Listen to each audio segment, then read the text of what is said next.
Thank you so much for all your fabulous texts and emails all morning. You've been brilliant. Thanks to Kerry for doing her usual magnificent job. I hope you have a fabulous day.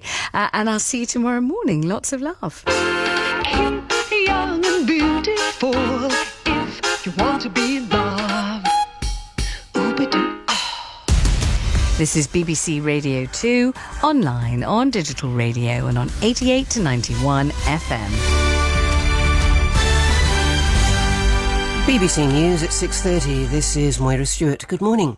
The Labour MP Keith Vaz will meet members of the Commons Home Affairs Committee to discuss his future as its chairman after a newspaper claimed he paid male escorts. He could face a vote of confidence.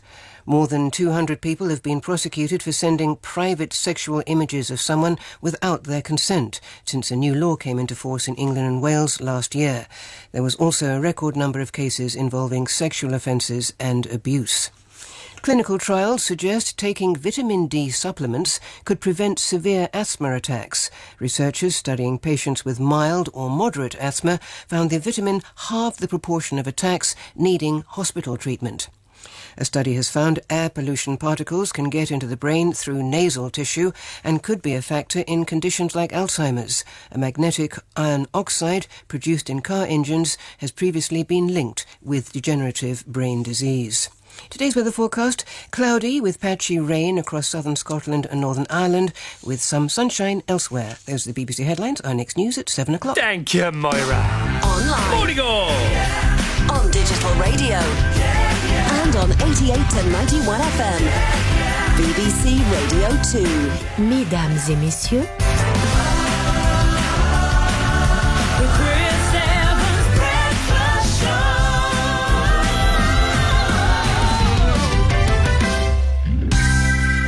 6:32. It's the most wonderful Radio 2. Yes, the most Where are we? September the what? time. Oh, the most wonderful Oh, the 6th. This is London. of the day.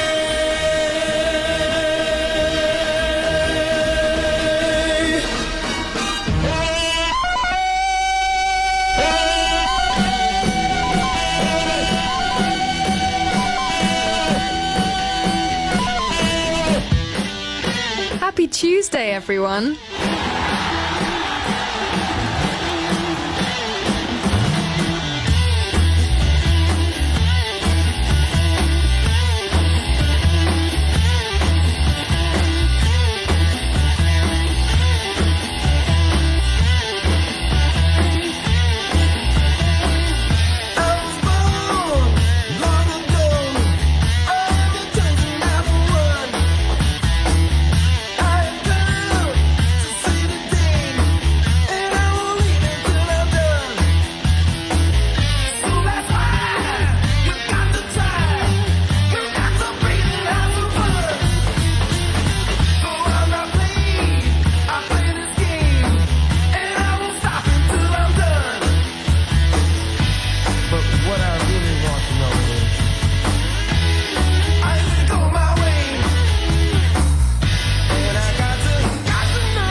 Lenny Kravitz, you're going to go my way. Well, hello, good morning, everyone. Lady V's back, we're back. Ken's away. What does that tell you? Anyway. Jumpy Jimmy Flash is here. Now, he apparently has taken up a regular Monday night swimming class. It's a kind of September resolution. I'm all for these. Post-summer resolutions. Far more important than January resolutions, I think. What else is going on? Mega Matt, he's here. Foraging through the email inbox. Crystal Evans at bbc.co.uk. Of course, Jumpy Jimmy Flash, pre-mentioned there, aforementioned, is taking text for the Good Morning Chris Club, the first one back from the summer break. Mega Matt has moved into a new flat in the last week and a bit. Well done, Matt. Excellent. When are we coming round? When are we all coming round? Marvellous Mira, she's here too. She has her headset on, ready to take the call. She's about to move into a new flat. Is this the one with her sister? All right, okay. Is that a co-purchase? It was, wasn't it?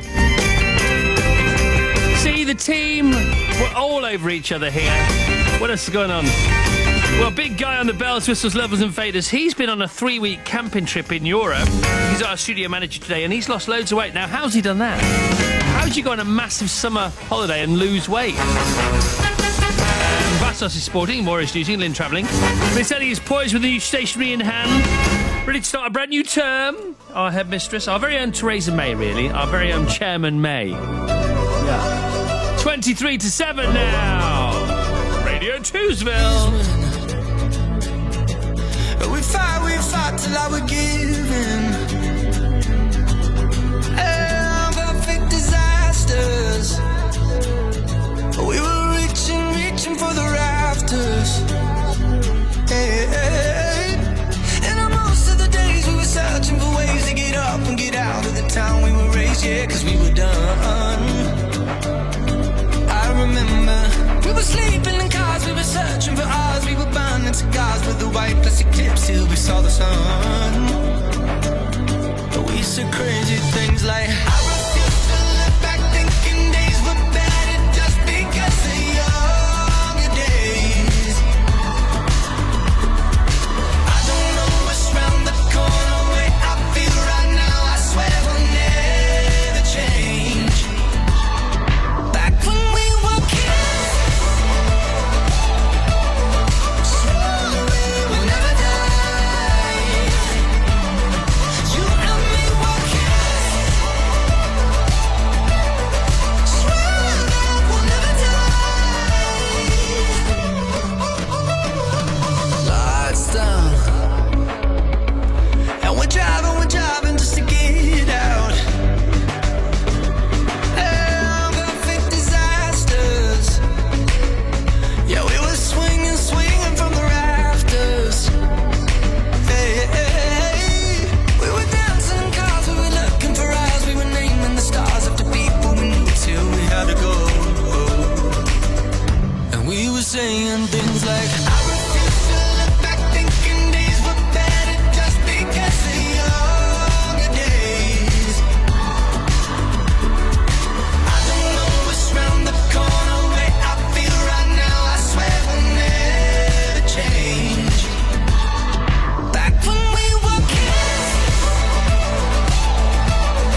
swore we would never die. You and me were kids,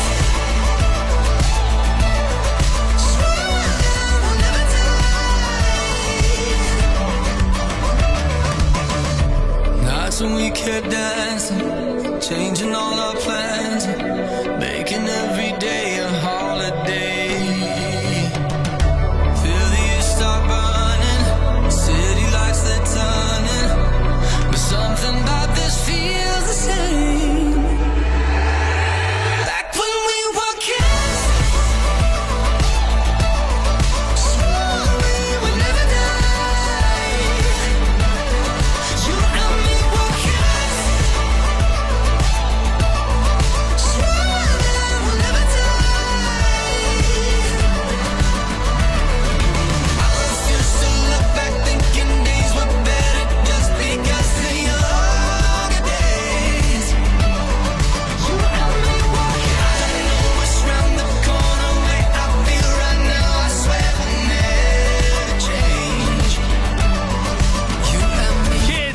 One Republic. 19 minutes to 7 o'clock.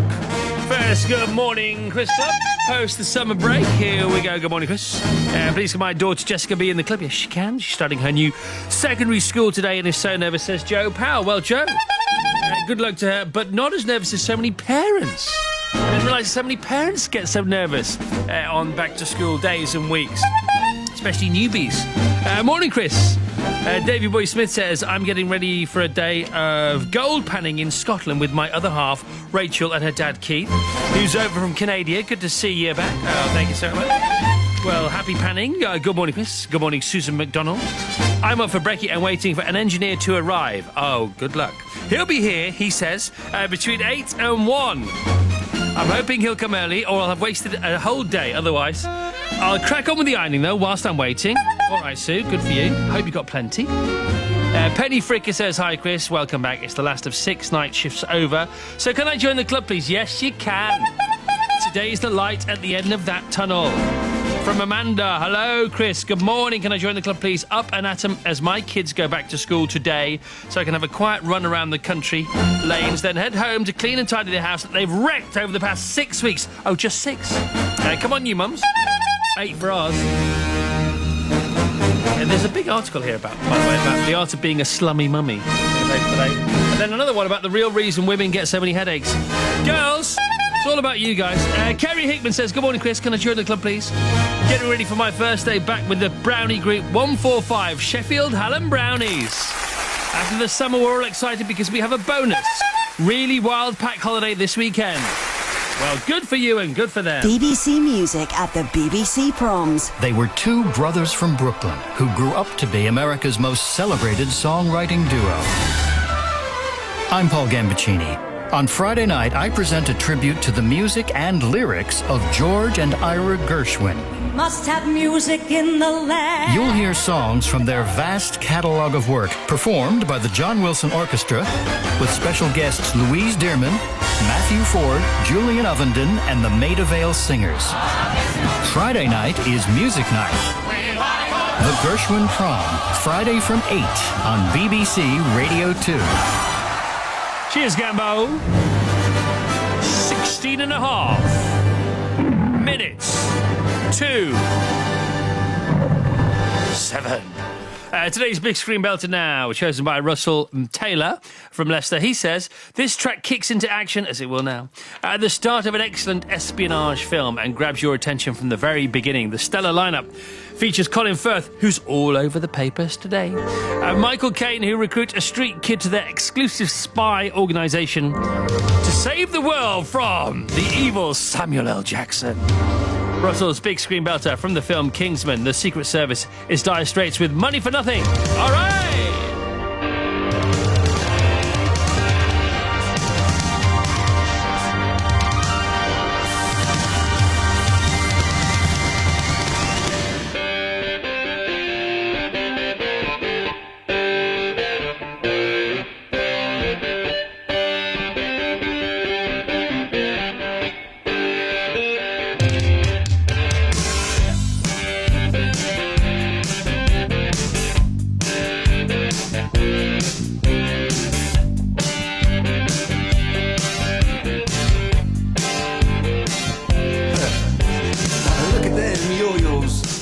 You do it. You play the guitar on the MTV. That ain't working. That's the way you do it. Money for nothing and your chicks for free. Now that ain't working. That's the way you do it. Let me tell you, damn guys ain't dumb. Maybe get a blister on your little finger. Maybe get a blister on your thumb. We got to install microwave ovens. Custom kitchen deliveries. We got to move these refrigerators. We got to move these color TVs.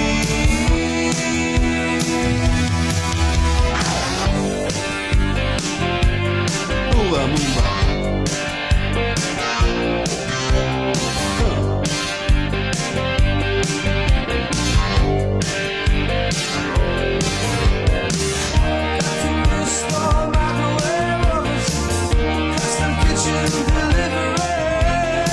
Got to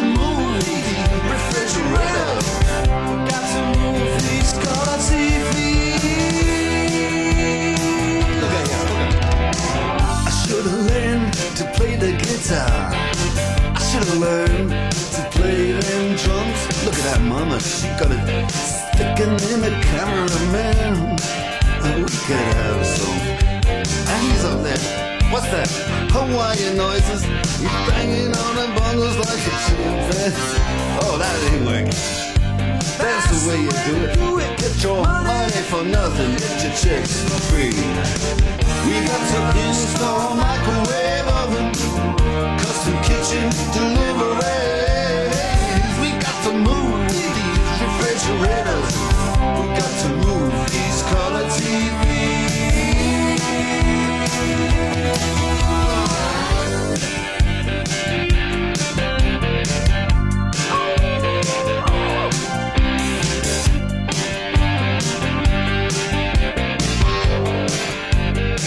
Listen here, now, that ain't working. That's the way you do it. You play the guitar on the MTV. That ain't working. That's the way you do it. Money for nothing and your chicks for free. Money for nothing and your chicks for free. Money for nothing and your chicks for free. Look at that, look at that. Dire Straits, Money for Nothing. 12 to 7, choose your big screen belter. bbc.co.uk/radio 2 our pages. And the big screen belter, Lindsay. Morning, Liz. Morning, Chris. How lovely to have you back. Oh, come on, say it like you mean it. Sorry, I'll try again. How lovely to have you. No, what have you been doing? Oi, Evans, what have you been up to? Well, obviously, we car fested twice in August. yeah. We did lots of other things too. August is generally our doing month, isn't it? And then we regroup in September, and then we look forward to Children in Need, and then we have Christmas, and then apparently it's the year after this one. Ooh. That's what happens next. But we went to Cornwall en famille straight after Carfest. Yeah. So we woke up in the field on the Monday, hoofed it down to Cornwall, where it was absolutely gorgeous one day, then not so gorgeous the next day, then gorgeous the day after. That's Cornwall, though. It was, but it was all right. I was fine with That's that. lovely. And we had family surfing lessons. You learned to surf? Well, we had family surfing lessons. Okay, maybe you didn't learn it. Can you stand up now? Well, look, there are 4 in the family, and 3 of the family learned to surf. Okay, and you were along for the ride, so to speak. Well, I wish I had been. Yeah. That's what I was trying to do. So that went on. That was good. Okay. That went on a lot. Yeah. Lots of Cornish pasties were eaten. Oh, fabulous. Consumed, including from Padstow. But we went to the Eden Project, okay? That's great. That's fantastic. The Eden Project is the home of not only the world's biggest artificial rainforest and all those great things, but more importantly, it's the home of the Cornish Pasty World Championships. Did you know that? Well, it is. Well, it is. Get in. So we go there on the Wednesday, and then on the Thursday we go to Padstow, and we go to the shop that is this year's current world champion, and we have the world champion pasty. Woo! To be honest, it was a good few days. That's pretty good. It was a good few days. I like that. It was a great few days. And can you tell the difference about, with a world-winning, award-winning... Well, here's the thing. You go to Padstow, and you go to the whole of Cornwall, by the way, because if you have family surfing lessons, you can justify a Cornish pasty for breakfast. Yes.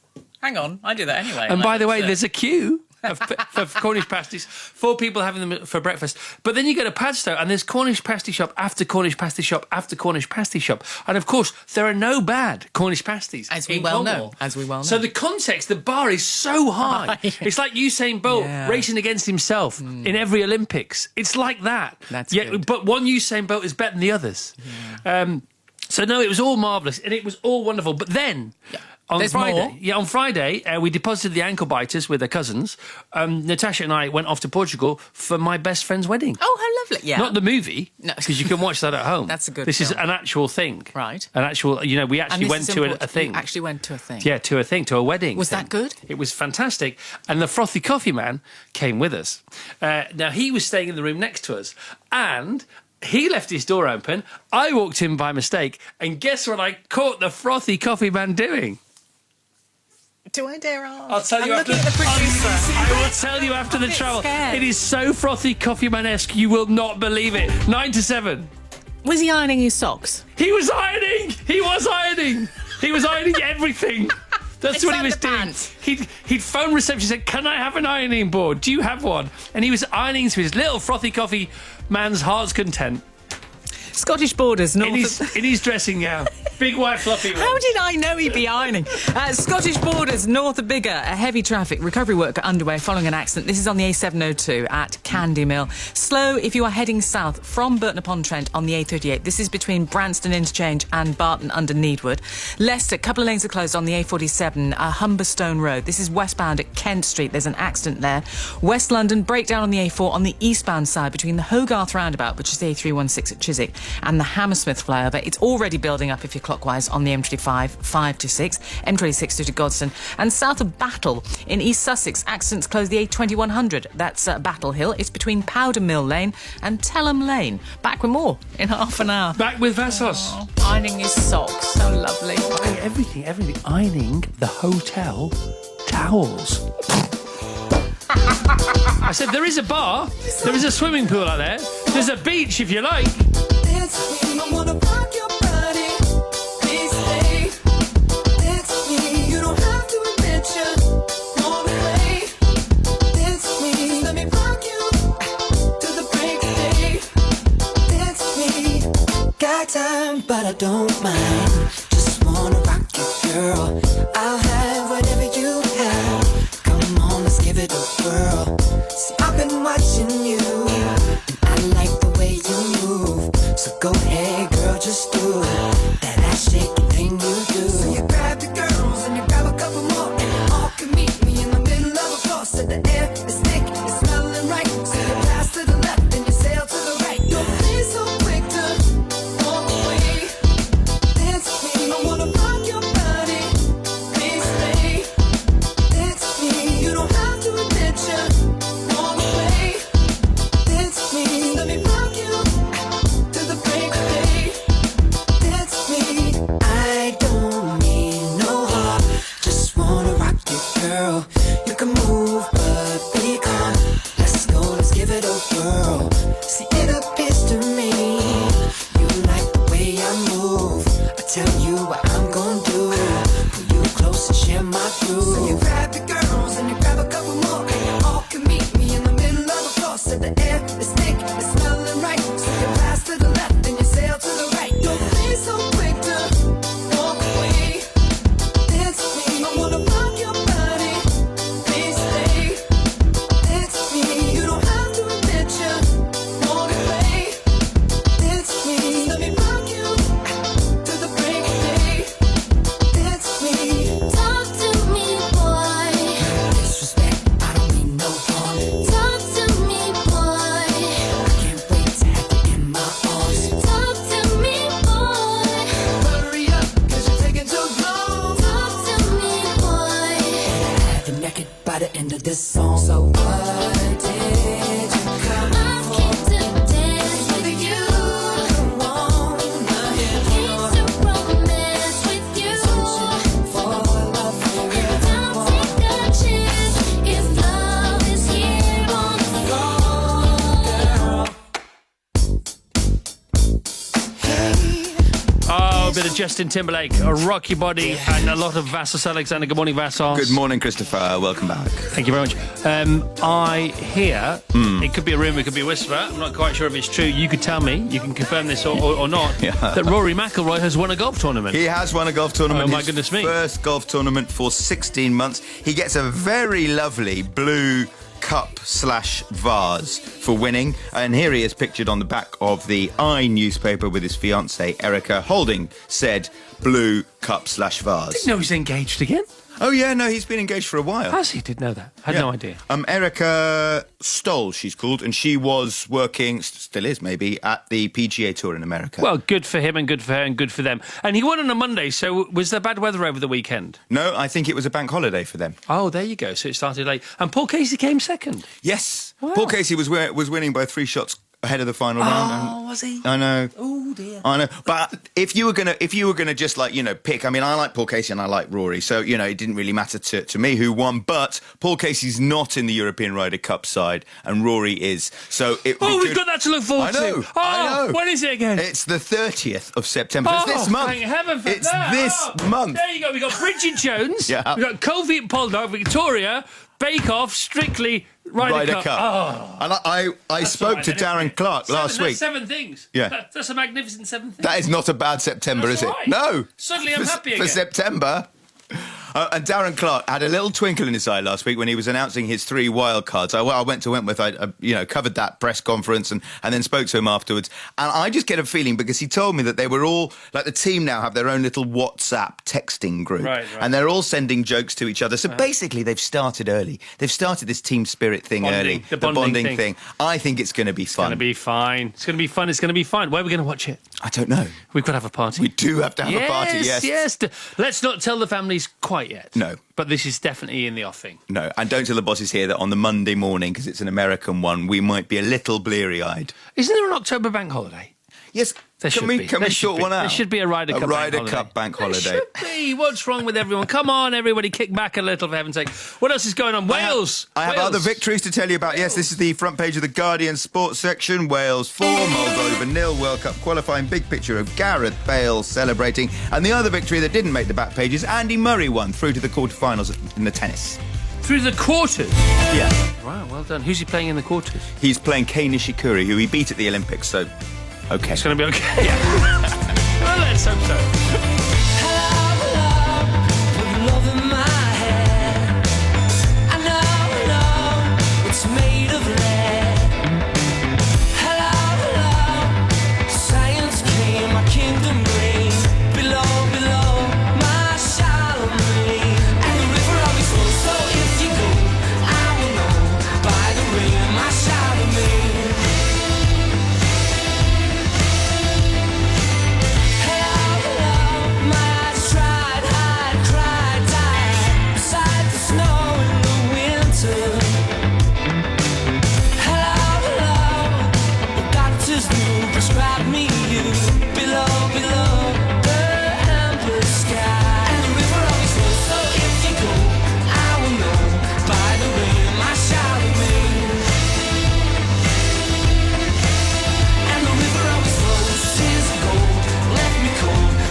Ryder Cup 2016 will be held at the Hazeltine National Golf Club in Chaska, Minnesota in the week of the 27th of September through to the October the 2nd. And we've just checked the time differences. They're 5 hours behind. So be prepared for those bleary eyes.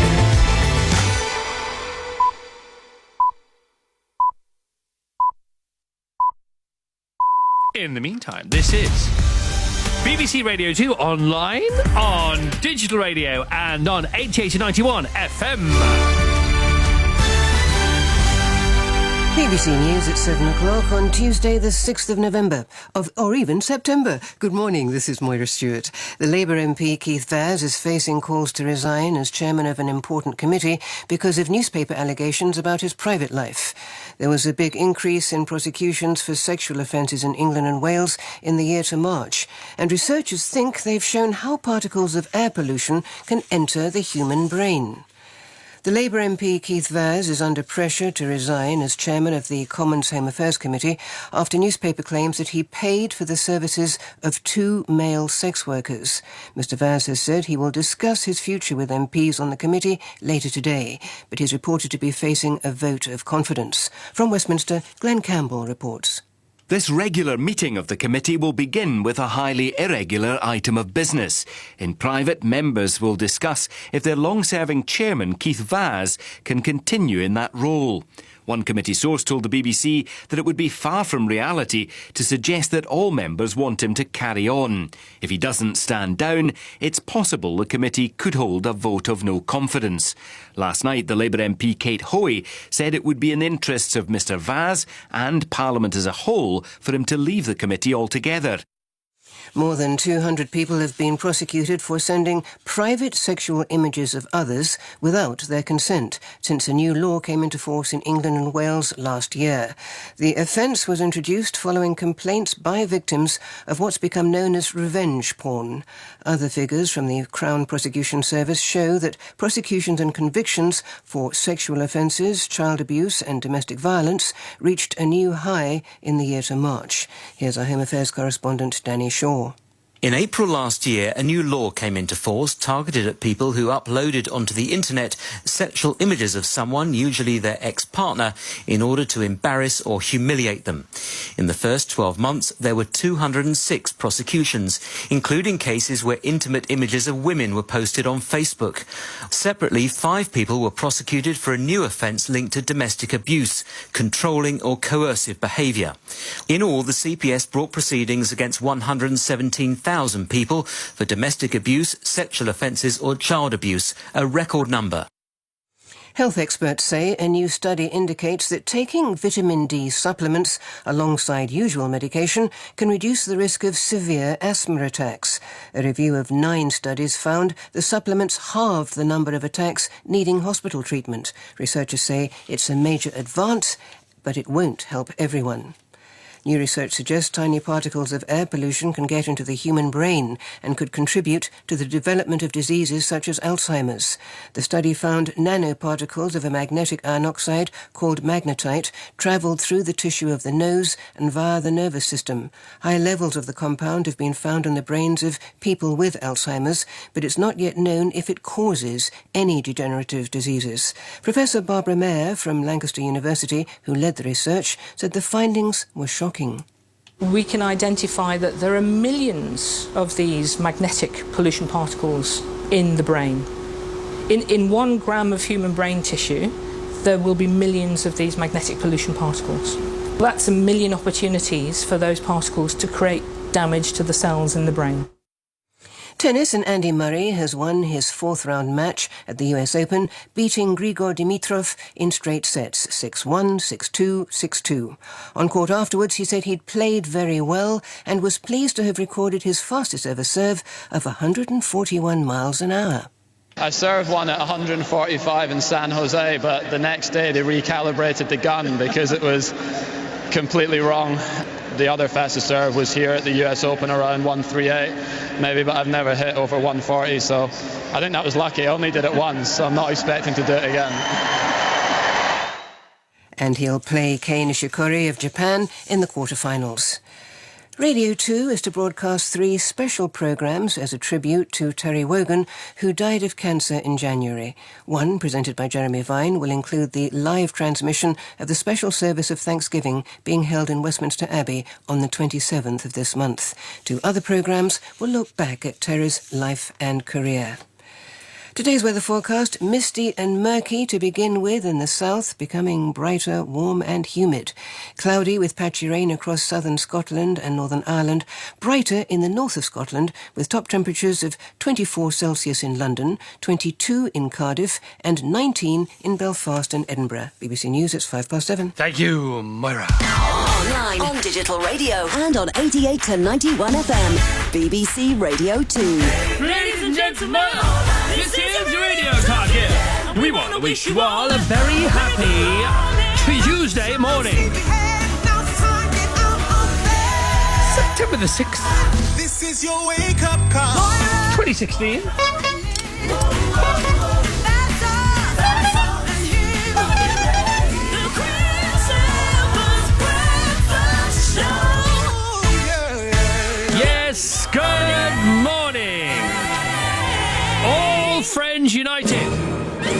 welcome to the show. Thanks for tuning in. It's already special. Representing Leicester, David Lambert is prepping to host a sparring session for his pugilistic proteges at Sillaby Boxing Academy, aiming to fine-tune these budding boxers in time for the amateur season, which begins next month. Jane Thompson is representing Preston. She has a ticket ready to step on board the Dartmouth Steam Railway, all set for a trip to Goodrington Sands to Greenway, with a nosy around Agatha Christie's old house thrown in. And Maxine Harding is representing Devon, packing her lunch and her books for her first day at uni, a full day at uni, at the grand old age of 40, as a mature student showing no signs of slowing down and ready to rock with the youngsters. Today's show is dedicated to anyone already considering an autumn/winter 2016 purchase to fund spring or summer 2017. Lots of bargains to be had. Oh, what a beautiful day. Hey, hey. I got a beautiful feeling. Everything's going my way. Oh, what a beautiful day.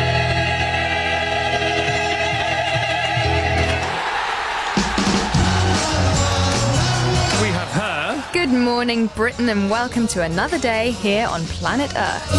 And we have him. Happy Tuesday, everyone. Wowza. One banana, two banana, three banana, four. Four bananas make a bunch and so do many more. Over hill and highway the banana buggies go. Coming up to bring you the banana split show. Making up a mess of fun. Making up a mess of fun. Lots of fun for everyone. La la la la la la. Cha la la la la la. Cha la la la la la. Cha la la la la la. Four banana, three banana, two banana, one.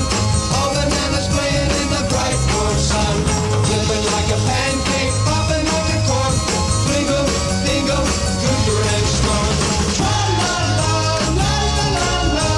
Tra la la la la la la. Tra la la la la la. Tra la la la la la. You're listening to the Chris Evans Breakfast Show on BBC Radio 2.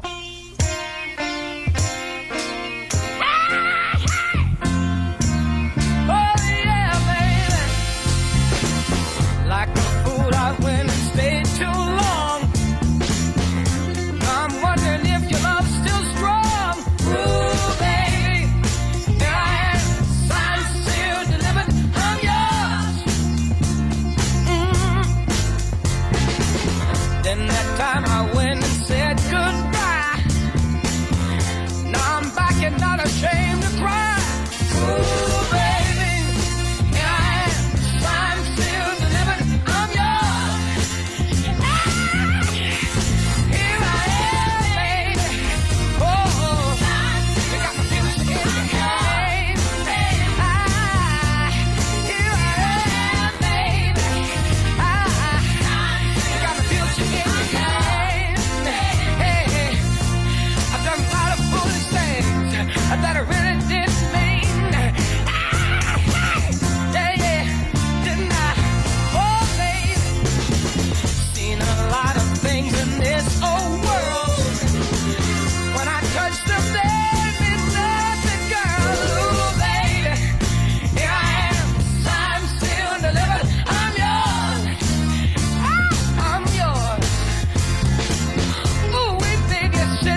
and she'll deliver it. I'm yours. I'm free.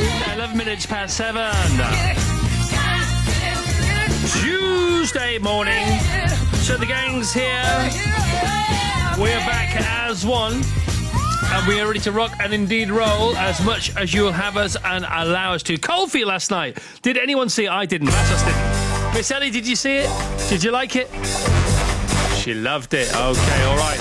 Big thumbs up from behind the glass from everybody who did see it. What about you guys on the text 88291? Let us know what else is going on with the show.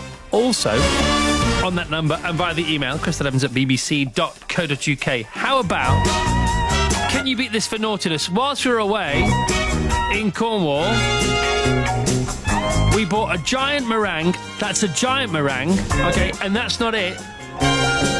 It was a filled giant meringue and it was filled with cream and strawberries. Can anybody out-naughty that from your summer jolly bobs, please? On the text 88291. Email us crystalevans@bbc.co.uk. And kids, what are you doing for the first time today? Reclaim your fanfare on 0500 288 291. Children, you're back. You may not like it, but you are. You're back, okay? You are semi-re-entering the real world. By the way, I have checked on behalf of all of us. The world is still crazy, all right, okay? Generally. Not us, of course. The rest of them. Every little thing inside her closet. And she knows it's getting late. Knows that I've been waiting and I'm starving. 'Cause we've been working overtime. She wants to make a night that we'll remember. And I'm staring at the time, thinking it's alright, put on whatever. But I've been on my best behavior, pacing back and forward. And 10,000 lifetimes later when she walks through the door, I say, hey, you with the red dress on, I gotta find a way to take it off. I got a lot of love and it's growing strong when I see you with your red dress on.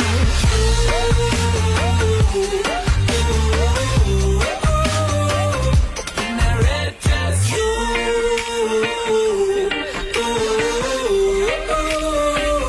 in that red dress, yeah, it's hard to concentrate. Finish up your plate, she whispers to me. But I got one thing on my mind as they pour the wine and it consumes me. But I've been on my best behavior, not to cause a scene. But when we finally get home later, it's just you and me. And I said, hey, you with the red dress on, I gotta find a way to take it off. I got a lot of love and it's growing strong when I see you with your red dress on. Hey, you with the red dress on, I gotta find a way to take it off. I got a lot of love and it's growing strong when I see you with your red dress on.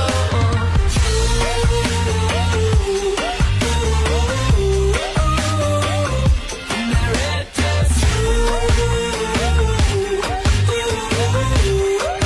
Peter Andre, Mysterious Girl. 7:15. Oh, sorry, no. Magic and Red Dress. Sorry. What I was thinking. I said, hey, you with the red dress on. Hey, you with the red dress on. I gotta find a way to take it off. I gotta Oh, you Cold Feet lovers. Lucy and Mayfield. Miss Cold Feet was a veritable hot hit. Bring it on. Can't wait for the next instalment. Yes. Calm down, Lucy. Mike says Cold Feet was brilliant. It's like they've never been away. And I still have the hots for Karen. Oh, you still have hots, do you? You just about manage your warm, to be honest. Mary Brown says Jimmy Nesbitt is hotter than ever. Still, I would still drink the man's bathwater. On a Monday night too. ITV, how very dare you? Lynn in Wickford says, I'd never seen any of the previous series. I was so worried how I'd get into it, but it was fantastic. I think I managed to get the gist. Can't wait for next week. I forgot all about Caulfield coming back last night. So I got stuck into a Netflix box set instead. If you can have a box set on Netflix, you know what I mean. A super mini-series. Well, we're back. Can you out-naughty a giant meringue filled with cream and strawberries? Can you out-naughty that? By the way, I realised I've made a little list here of how come so many people, every other texter seems to be going to Cornwall on a Friday. Every other texter to this show seems to be going to Cornwall, Tootsel or with pals or family on a Friday. I've made a list. It's obvious why. I'll give it to you later. Right, now, the last time I saw this lady was in a field. And I think there may have been two of her. Or was that just me? Good morning, Carol. Good morning, Chris. Good morning. What can you tell us today? Well, it's a very warm and humid start to the day. For example, temperatures at the moment in Edinburgh, Belfast, Hardin and London are 20 Celsius. Even on the top of Cairngorm, it's 13 Celsius. You wouldn't expect that at this stage in September. So it's starting the forecast in Scotland. It's a fairly cloudy start with some light rain, mainly in central and southern parts. Now, through the morning, the rain will become confined to the southern uplands with drier and brighter conditions elsewhere. The best of the sunshine will be in the northeast, and it's going to feel very warm in Aberdeenshire, highs around 24 and 25. For Northern Ireland, you've got some early brightness towards the north coast. Otherwise, today will be mostly cloudy with some occasional light rain or drizzle, but it will brighten up a little for a time during the middle part of the day. Highs around 22 Celsius. For Wales, well, it's a cloudy start with a lot of low cloud, mist and fog, particularly over the hills and coasts, and you may find that produces some patchy drizzle. But it will become brighter through the day with sunny spells developing, particularly across northeast Wales. And it's going to feel warm and humid, highs up to 23. For England, well, there's lots of mist, low cloud and hill fog around this morning across the bulk of England, but this will lift through the morning, leaving bright or sunny spells. Sunny spells especially across Cheshire, Yorkshire and Lincolnshire, and it's going to be warm and muggy with temperatures even in the cloud, 21 or 22, but in the sunshine, 26. Thank you so much, Carol. And it's going to get hotter and hotter as the week goes on. And there's talk of 30 degrees come the weekend. Woo, woo. So talking to Carol there, honestly, the last time I saw her was in a field. She came to Carfest South and we had her right knees up. As always, she is fantastic company, that girl. And she always brings her mate with her, and I can never remember her mate's name. And I think we all suffer from that. And no offence to her mate, we love you dearly. But sometimes, you're having such a good time, names aren't important. And as always, if you leave it for the first minute, then after that it gets awkward. And after the third day, you can't even begin to go there. Anybody in a relationship like that. But talking of Carfests, they were both marvellous. I won't bang on about them, but they were the best they've ever been, down to all the people that came and all the artists that performed and everybody who pitched up, selling or showing off their wares or banging their own little drum proudly, and why the heck not. And also our hosts at Bosworth Castle and at Laverstoke Park. But we have to say the revelation of both of them was Rick Astley playing live. He was unbelievable. Unbelievable. I mean, Faithless off the charts up north. But Rick Astley down south, he had us in the palm of his hand. And here's the thing, without even trying. He was absolutely stunning, and he's already agreed to play both Carfests next year. In fact, close both Carfests on the Sunday at each venue, as have many other bands that performed this year. It's already going on. We have our first meeting about the Carfest 2017 this week, actually. 50,000 people in the park. Millions watching and listening live. BBC Radio 2, live in Hyde Park. A festival in a day. And this year it's another incredible lineup. Madness. A very special acoustic set from Status Quo. Gregory Porter.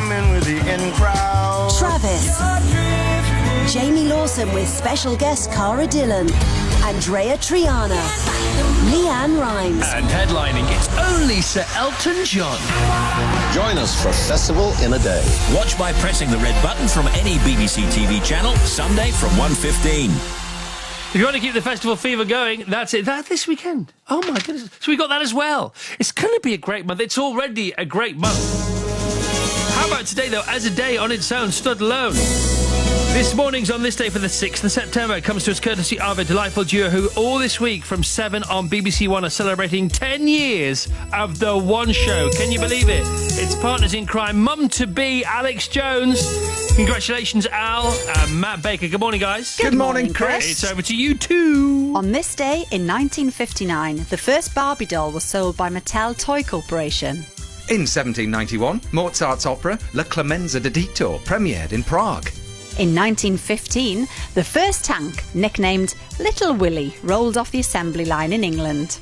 In 1952, Canada broadcast its first television output in Montreal. And finally, in 1986, all-girl group Bananarama went to #1 on the US singles chart with Venus. The song has also been a #1 for Dutch group Shocking Blue in 1970.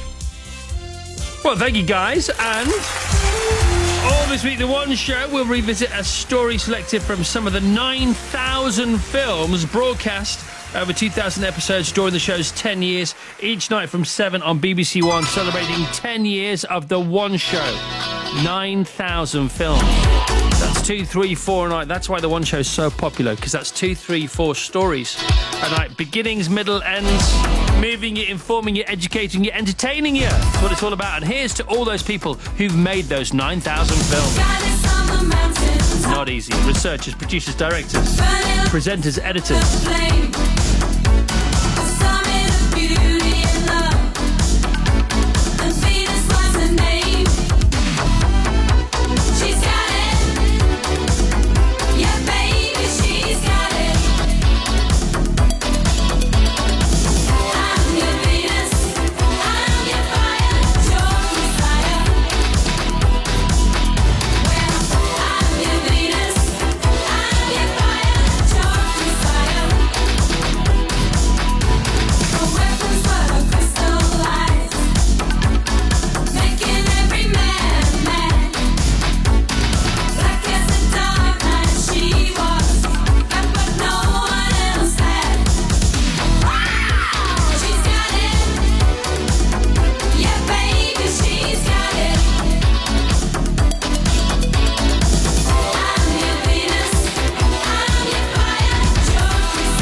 She's got it. Her name is Lynn. It's the travel and she's got it. Yeah, baby. How does it feel to have the travel? It's fine, thank you very much. You've had a lot of sleep, haven't you? Do you know I have? Yes, I had a feeling that was Sorry the case. about that. From the Sorry. way, you're doing stuff, man. Had a lot of sleep in Cornwall and incredibly in Portugal for a 2-day visit for a pal's wedding. Just had lots of sleep whenever possible, but then obviously partied from the second the alarm went off to the second we dropped off back to sleep again. Then I got home last night and thought I am recharged because I don't really go to sleep. I just go on charge, you know. Right, and okay. I thought the green light is definitely, the LED light. It's you're all full green. up, 100%. So I thought, well, I could give Lynn a break and stay up late tonight. Yeah. But I went to bed at 9:10 instead, just to make sure that I was a real pain this morning. Is it working? It's great. It's working for me. What's going on? Good news, Scottish Borders north of Biggar. That accident's been cleared. That means the A702 is reopening again at Candy Mill. It's slow if you're heading south from Burton-upon-Trent on the A38, Branston interchange through to Barton under Needwood. We've got a couple of patches of heavy traffic southbound M1 past Nottingham. That's junction 26 to 24. And in Leicester, a couple of lanes are closed on the A47 Humberstone Road. This is westbound at Kent Street. It's an accident. Now, air news. British Airways have delays for check-ins. This is a worldwide issue. It's as a result of a global technical issue. Passengers should check the flights, or rather should check the status of their flights before travelling. And London City Airport, their flights are affected by delays and diversions. They've got protesters on the runway. Again, check your flights. Back with more in half an hour. All right, thank you so much, Lynn. Can you out-naughty a giant meringue filled with fresh cream and strawberries? It appears you can. We'll have more of those for you later. And I've been so sidetracked by this, I forgot to look at the papers. So we might not even have the papers today. We might just... Looking at pictures of meringue. Summer naughties. Okay. Summer naughties from you to go up against mine. And also, why exactly does every other texter on Friday to this show say they're going to Cornwall? I think I have the answer finally. I've made a list, because we went and we made a list. And we thought, this is why, you see. Excelente, Vincente. Baby, when I look in your eyes, there's no way that I can disguise all these crazy thoughts in my mind now. You got the lock, I got the key. You know the rest, you know just where I wanna be. Don't ever stop controlling me. I kinda like it when you bring me to my knees. You got me wrapped up around your fingers. I do anything for your love now. And when you touch it, the feeling lingers. Takes me up so high I can't calm down. You got me wrapped up, oh. You got me so wrapped up, oh. 'Cause there's something about you. You wrapped up, oh. You got me so wrapped up, oh. 'Cause there's something about you. I don't ever wanna give up. All this spell you got me under. I see fireworks when we touch now. Your body fits on mine like a glove. Let them say whatever they want. It's too late 'cause you're in my blood now. You got the lock, I got the key. You know the rest, you know just where I wanna be. Don't ever stop controlling me. I kinda like it when you bring me to my knees. You got me wrapped up around your fingers. I do anything for your love now. And when you touch it, the feeling lingers. Takes me up so high I can't calm down. You got me wrapped up, oh. You got me so wrapped up, oh. Olivers and wrapped up, so keep them coming. Can you out-naughty our naughtiest summer naughty, which was in amongst a load of other naughties? Competition was fierce for the giant meringue Everywhere that you move, filled with fresh cream and strawberries. there's just something about you. It appears you can. Keep them coming. Everywhere that you move, there's just something about Now you. for Vassos, very important day for Vassos and his family, because time for his latest little one to go to nursery for the first day. Mum's having second thoughts. She even called the nursery yesterday and said, does it have to be today? Oh!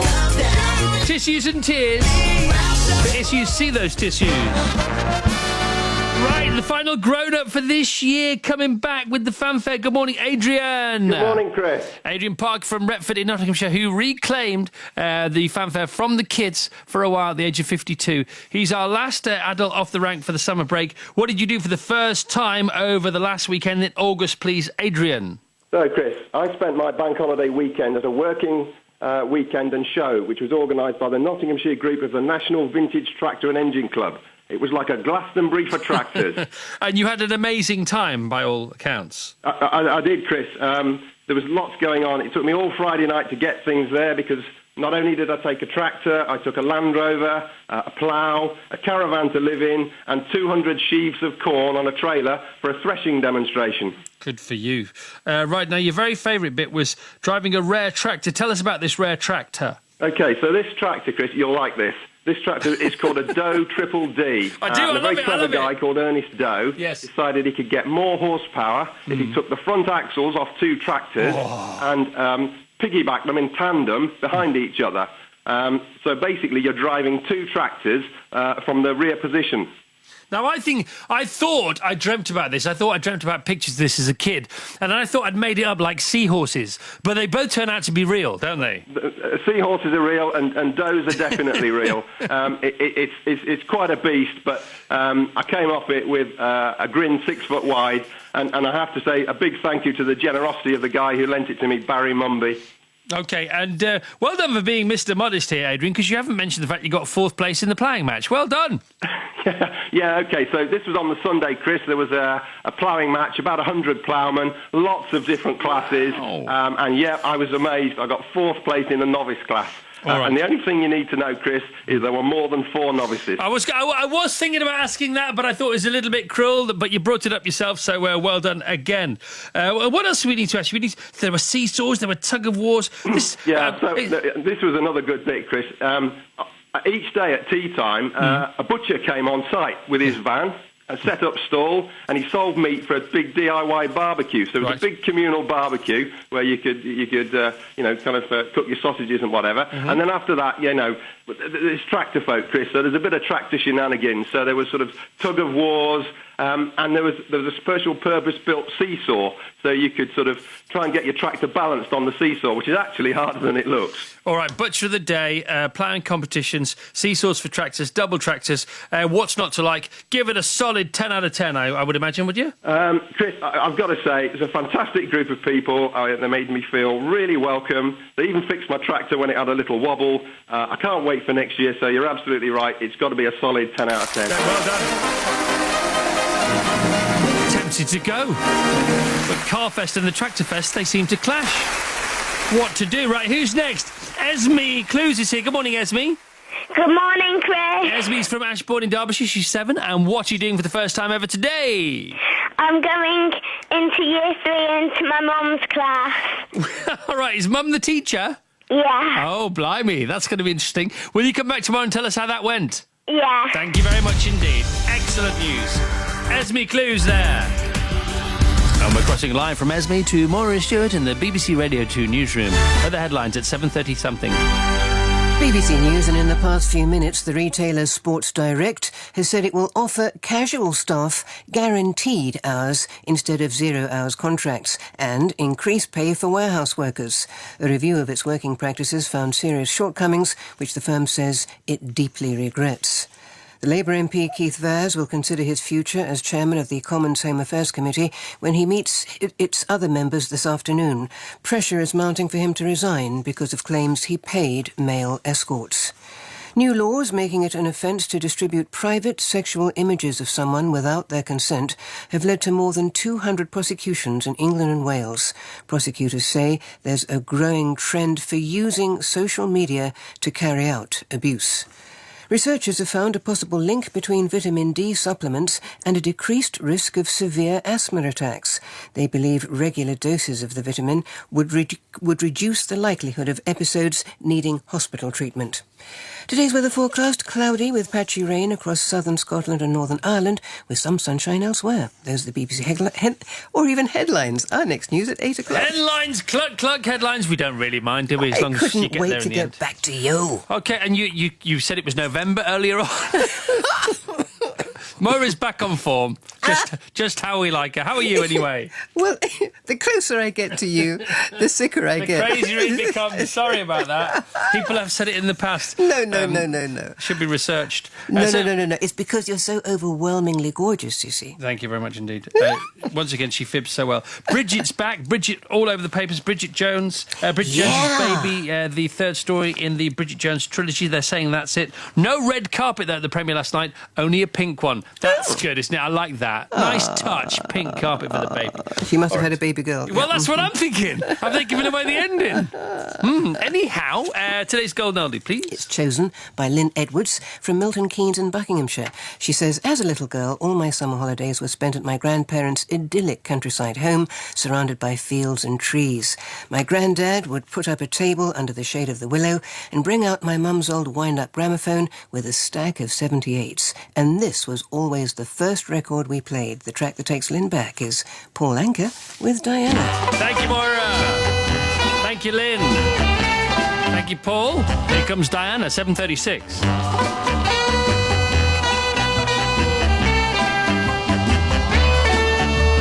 I'm so young and you're so old. This, my darling, I've been told. I don't care just what they say, 'cause forever I will pray. You and I will be as free as the birds up in the trees.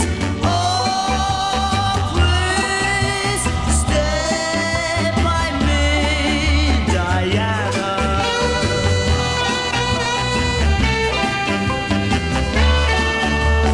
Thrills I get when you hold me close. Oh, my darling, you're the most. I love you, but do you love me? Oh, Diana, can't you see? I love you with all my heart, and I hope we will never part. Oh, please stay with me, Diana.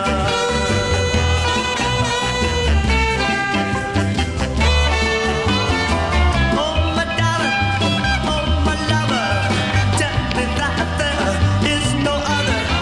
I love you with my heart. Only you can take my heart.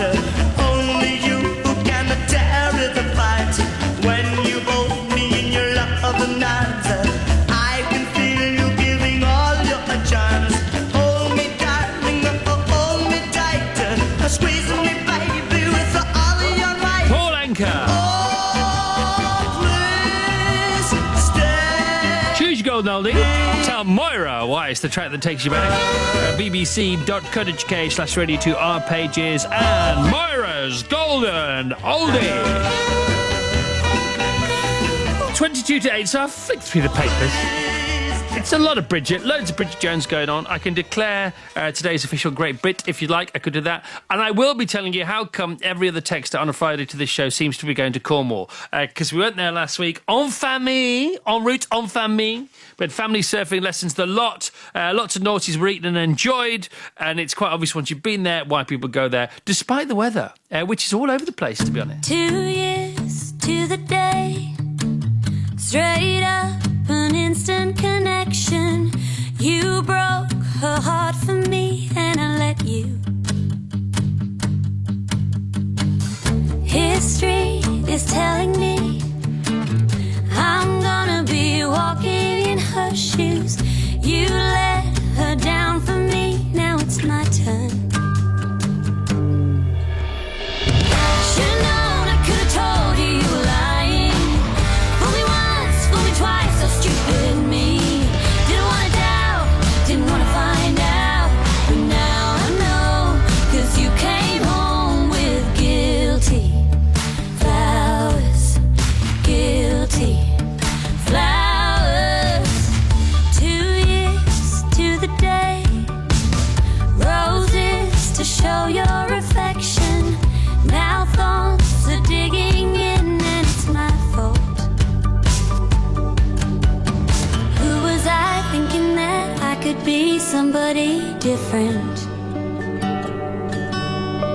There were signs in your eyes, wonder why I kept mine closed. Another notch on your bedpost. I should've known, I could've told you you were lying. Fool me once, fool me twice, so stupid me. Didn't wanna doubt, didn't wanna find out. But now I know, 'cause you came home with guilty flowers. Guilty flowers. Guilty flowers.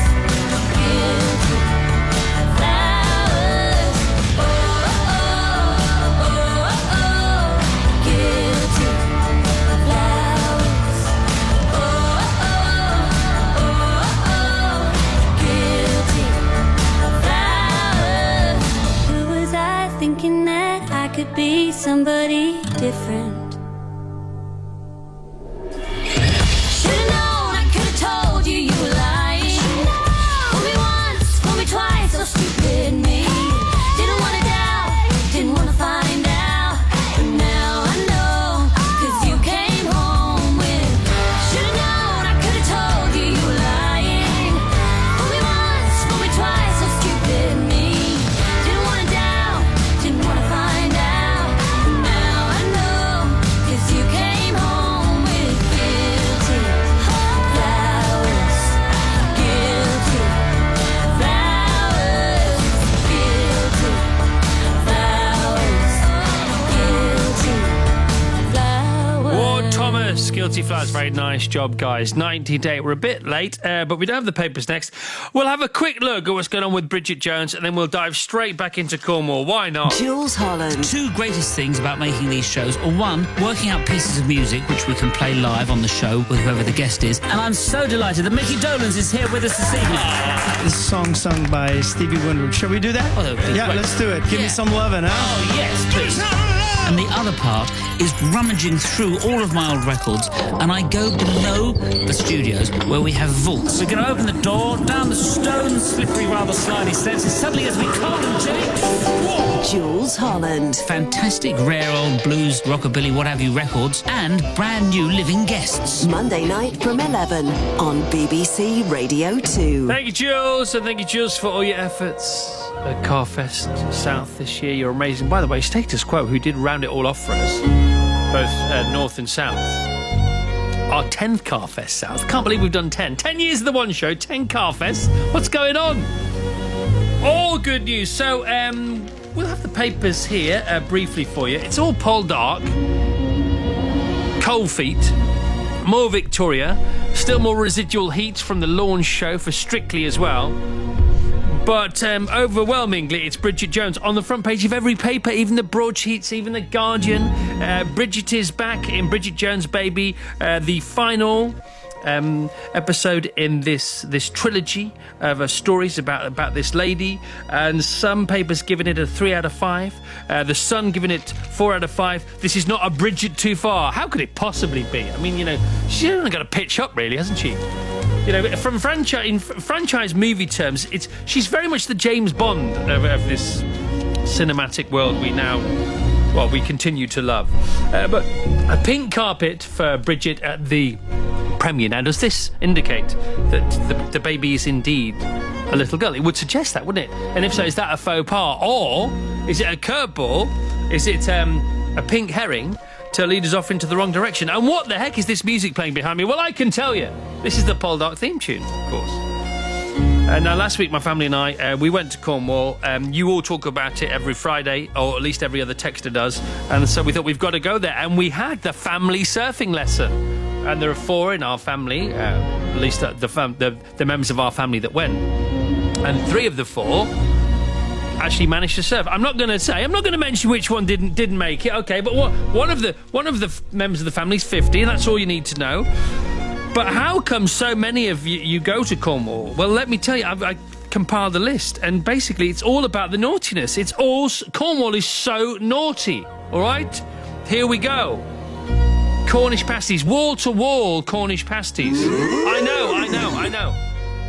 And then, when you can sort of get away from the wall-to-wall Cornish pastiness of the whole situation, how about cracked crabs? Aww. Yeah, you can't move for cracked crabs. Dressed cracked crabs. Oh, my goodness me. And then you got your cream teas, your Cornish cream teas. Yeah. Okay, this is after your cracked crab and your Cornish pasties.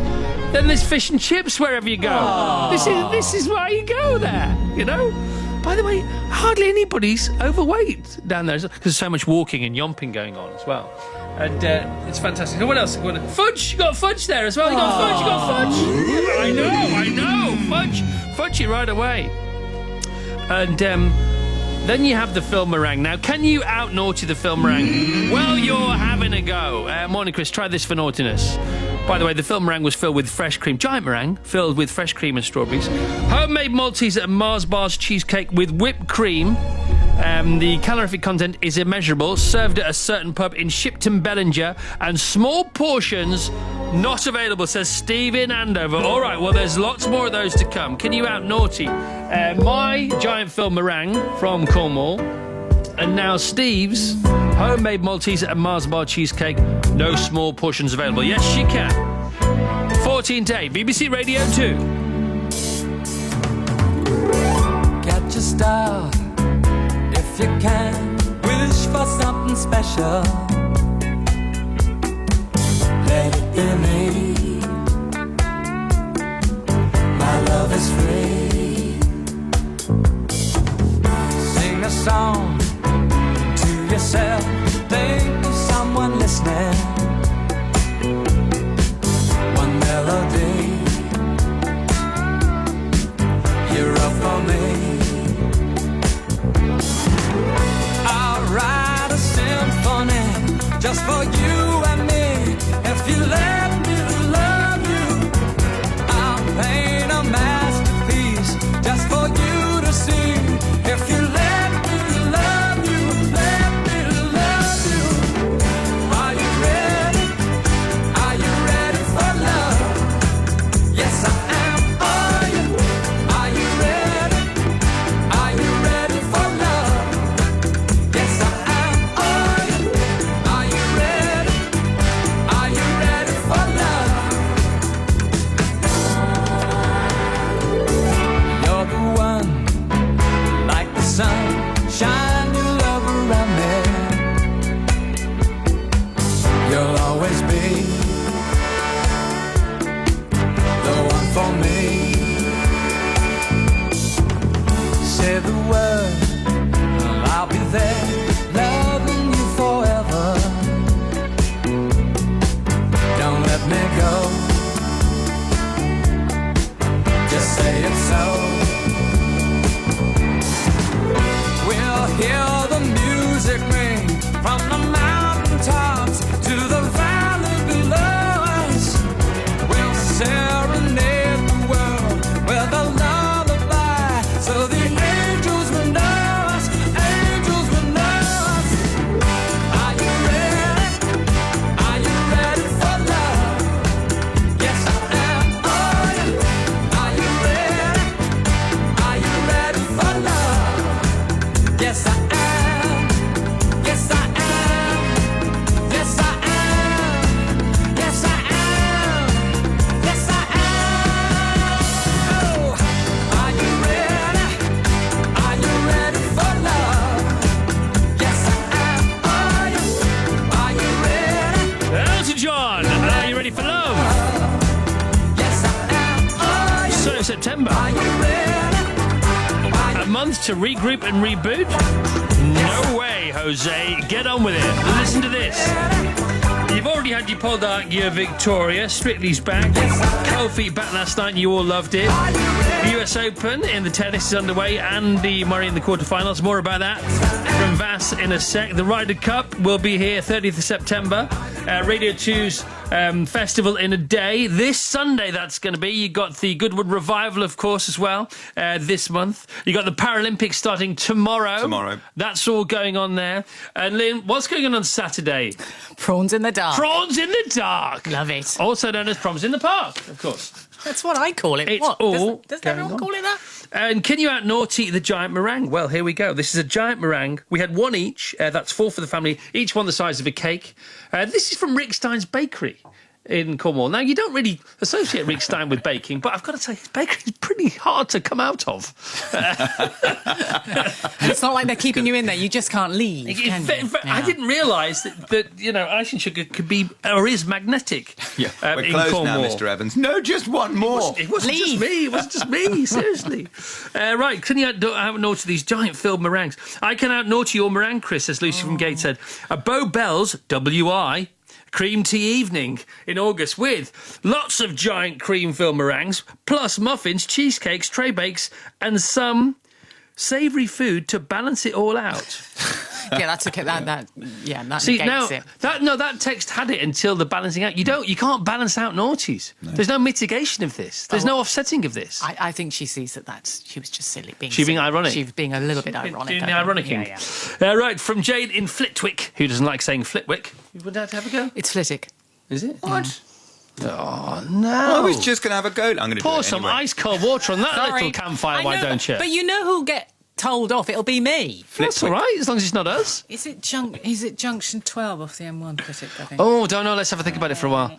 All right, moving on. Right, trying to top your meringue with our huge cream scones and Lush hot chocolate specials on the side by a boating lake in South Wales, says Jane, in Flitwick now, which is no longer fun to say. Oh, is it Southwold? Oh, that might be Flitwick then. Okay. Is it Southwold or is it Southold? I don't know. By the way, I'm giving up. I think Southwold very much the Polzeth of the north east coast of England, the east coast of England. By the way, that's all good. Talking of chocolate, though, Lou in Leeds can beat all that. Chris, out naughtying everybody's naughtiness. York has a cocoa cafe. Everything on the menu has to have chocolate in it, and does. Kids couldn't even finish the massive hot chocolate, let alone do justice to the ice cream sundae on the side. Chocky dressing on salad, even. That's very good. Can I have a salad, please? How much chocolate dressing would you like? Lots. In France, there is a hot chocolate bar, and it only serves hot chocolate, and it's got a hot chocolate menu of 22 different hot chocolates. Ooh. That's also difficult to come out of. Yeah, I can't believe I'm here. What? I know, for many reasons. Which one do you pick when you're there? Right, now that's all the good stuff. Okay, we have the joy, we have the laughter, yes. Tell us about the tears. No. Tell us about the tears, Vassos, in the Alexander household. Yes, our Caroline has been basically my wife. Basically my wife. No, has been basically crying. Oh, right, sorry. She is basically my wife. She's basically your wife, okay. Basically, Caroline's my wife, nice. and she's basically been crying for 48 hours, solid, straight, day and night. Hang on, what have you done? Our Mary, who's our 2-year-old, is about to start nursery in an hour and 18 minutes from now. And Mum is not happy. Mum has already called the nursery yesterday to say, are you sure you want her? The nursery went, what? No, maybe we should come next week or next term. Aren't you too full? I mean, and the nursery's talking her down as we speak. Yeah. They're talking it into land. I know. All right. This is going to be a moment. All right, so lots of kids already back at school, some just about to go back today and tomorrow. Scotland been back for a while, but for a moment, let's just think about the mums and some of the dads as well, who are really feeling it first time for those guys. 7 to 8, back to the sport. Yeah, back to some winners. 3 British winners to tell you about this morning. 3 13-second clips to celebrate each one. Let's begin in Cardiff, shall we? New York and Boston to come. But first up, Wales 4, Moldova 0 in World Cup qualifying. 2 goals from Gareth Bale takes him to 24, second in the all-time Wales list, and just 4 behind Ian Rush. Chris Coleman is the Wales coach. He just fits in with the furniture, gets on with his job. So I'm not even sure he may know that he's 4 goals away. He won't think, I've got to beat him in this campaign. He'll just go and do what he does. But there's every chance that in my opinion, that he could do that in the next 9 games. Next up, the US Open tennis. Andy Murray thrashed Grigor Dimitrov, who he'd lost to as recently as March, as well as at Wimbledon once. But overnight, Murray was utterly dominant to reach the quarterfinals. He only lost 5 games. At one stage, he won 8 in a row and threw in his fastest ever serve at 141 miles an hour. All of my fastest serves have pretty much been here at the US Open. I hit, I think, 138, 139. Sometimes, I don't know, maybe you just hit one like right out of the sweet spot with perfect timing. It felt big off the racket. The world record serve, by the way, in case you were wondering, 164 mph, Sam Groth, Australia.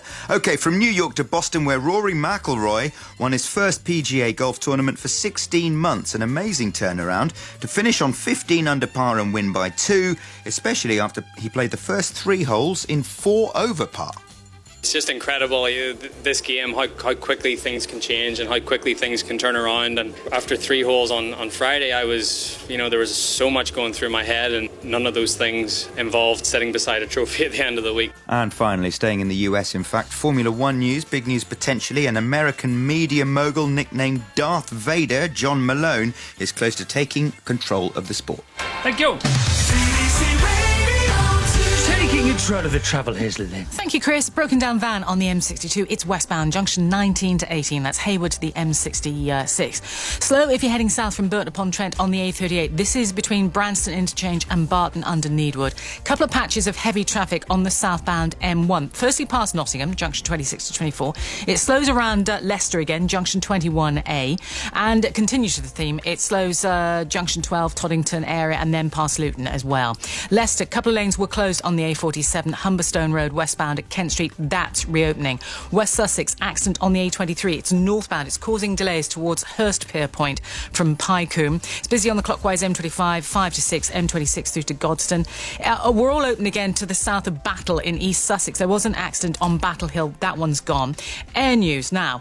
British Airways have delays for check-ins. This is worldwide as a result of global technical issue. Passengers should check the status of their flights before they travel. And London City airport flights, they're affected by that, but they're also affected by delays and diversions. There are protesters on the runway. Again, check the status of your flight before travelling. I will be back with more in half an hour. Thank you very much indeed, Lynn. Thank you, Vassos. To the news now with DNCE and Cake by the Ocean. Oh no, see you walking around like it's a funeral. Call them all again. So serious, go Cake. We just getting started, don't you tiptoe. Waste time with the masterpiece, to waste time with the masterpiece. You should be rolling me, you should be rolling me. You're a real life fantasy, you're a real life fantasy. But you're moving so carefully, let's start living dangerously. Talk to me, baby. I'm rolling up from here, sweet, sweet baby. Whoa. Let's lose our minds and go crazy, crazy. Keep on hoping we'll be cake by the ocean. Walk for me, baby. I'll be pretty, you'll be Naomi. Whoa. Let's lose our minds and go crazy, crazy. Keep on hoping we'll be cake by the ocean. Hot damn, see you licking frozen from your own hands. Want another taste? I'm begging, yes, ma'am. I'm tired of all this candy on the dry land, dry land. Oh, waste time with the masterpiece, to waste time with the masterpiece. You should be rolling me, you should be rolling me. You're a real life fantasy, you're a real life fantasy. But you're moving so carefully, let's start living dangerously. Talk to me, baby. I'm rolling up from this, sweet, sweet baby. Whoa. Let's lose our minds and go crazy, crazy. Keep on hoping we'll be cake by the ocean. Walk for me, baby. I'll be pretty, you'll be Naomi. Whoa. Let's lose our minds and go crazy, crazy. Keep on hoping we'll be cake by the ocean.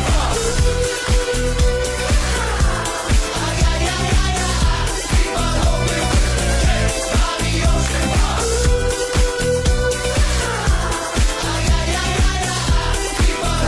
I think we're going to carry on with the naughties today.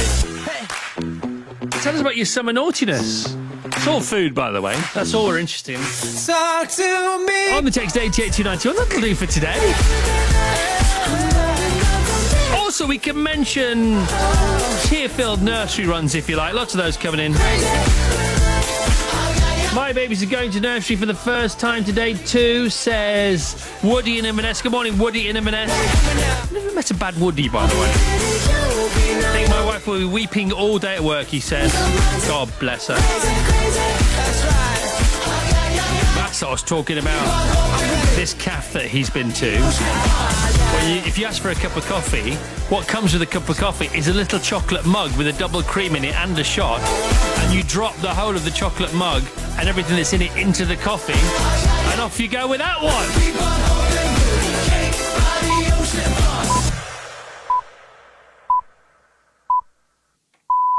Excellent. Excellent work, everyone, I'm saying. Either go extremely healthy or just completely ruinous. Don't get caught in between. That's the key to life, I think. Here's Maura with the news at 8 o'clock. BBC News at 8 o'clock on Tuesday the 6th of September. Good morning. The retailer Sports Direct has apologised for the way it's treated its workers and will offer them all guaranteed hours. There's growing pressure on Keith Vaz to resign as chairman of a Commons committee over allegations about his private life. And researchers have found a possible link between vitamin D supplements and a decreased risk of severe asthma attacks. The retailer Sports Direct is to put all its staff on guaranteed hours contracts after strong criticism of working practices. The company has apologised for serious shortcomings identified in a review. All staff will be paid above the national minimum wage. Here's Dominic O'Connell. Sports Direct, which is run by Mike Ashley, the owner of Newcastle United, has been under fire over working practices in its main warehouse in Shirebrook in Derbyshire for more than a year. The criticisms led to a parliamentary inquiry and a promise from Mr Ashley to investigate the issue. This morning, Sports Direct published the results of that review by the law firm Reynolds Porter Chamberlain. It identified serious shortcomings in working practices, which the board deeply regrets and apologises for. It has suspended the so-called 6 strikes policy that could lead to workers being sacked and, most importantly, will in future offer staff guaranteed hours contracts rather than the controversial 0 hours deals. The Labour MP Keith Vaz is under pressure to resign as chairman of the Commons Home Affairs Committee after newspaper claims that he paid for the services of 2 male sex workers. Mr Vaz has said he will discuss his future with the MPs on the committee later today, but yesterday he appeared determined to carry on. Here's our assistant political editor, Norman Smith. I think what will happen is he'll appear before a private meeting of the committee at 2 o'clock this afternoon. He will set out his case, namely, he has broken no law. It's a private matter. He will repeat his criticism of the newspapers for paying these prostitutes and, in effect, challenge the MPs and attempt to face them down. More than 200 people have been prosecuted since the law was changed in England and Wales, making it a crime to post private sexual images on the internet without consent. The Crown Prosecution Service also says there was a record number of 117,000 prosecutions for sexual offences, child abuse and domestic violence in the year to the end of March. Researchers say people who suffer from severe asthma attacks could benefit from taking vitamin D. A review of 9 studies found that taking supplements halved the proportion of attacks needing hospital treatment, from 6% to 3%. The experts also say patients were less likely to need treatment with steroid tablets. Professor Adrian Martineau from Queen Mary University of London says it's a major advance but won't help everyone. We've shown for the first time that giving a vitamin D supplement can reduce the risk of a severe asthma attack. But it didn't show any effect on day-to-day asthma control or symptoms. So if you are one of those about 50% of asthma patients who's not troubled with severe asthma attacks, then the review doesn't suggest that vitamin D would be a benefit to you. Research suggests tiny particles of air pollution can get into the human brain and could contribute to the development of diseases such as Alzheimer's. The study found nanoparticles of magnetite travel through the tissue of the nose and via the nervous system. High levels of the compound have been found in the brains of people with Alzheimer's, but it's not yet known if it causes any degenerative diseases. An American media mogul, John Malone, is poised to buy the business that runs Formula One motor racing. His company is understood to be buying a stake of up to 15%. Reports in Germany say it'll make the first payment today. Mark Jenkins from Cranfield University says media groups like Formula One because it's so popular.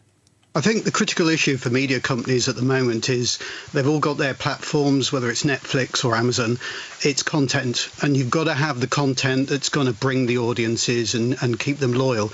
And Formula One is great content. It's the 3rd most watched sport in the world. And so therefore owning something like that through your media platforms can give you an advantage in the market. London City Airport says it's had to close its runway because protesters have gained access to its grounds. Police say they're speaking to the demonstrators and at this stage there have been no arrests. Today's weather forecast, misty and murky to begin with in the south, becoming brighter, warm and humid. Cloudy with patchy rain across southern Scotland and Northern Ireland, brighter in the north of Scotland, with top temperatures of 24 degrees Celsius in London, 22 in Cardiff and 19 in Belfast and Edinburgh. BBC News, it's 8:05. Thank you, Moira. Online, on digital radio and on 88 to 91 FM. BBC Radio 2.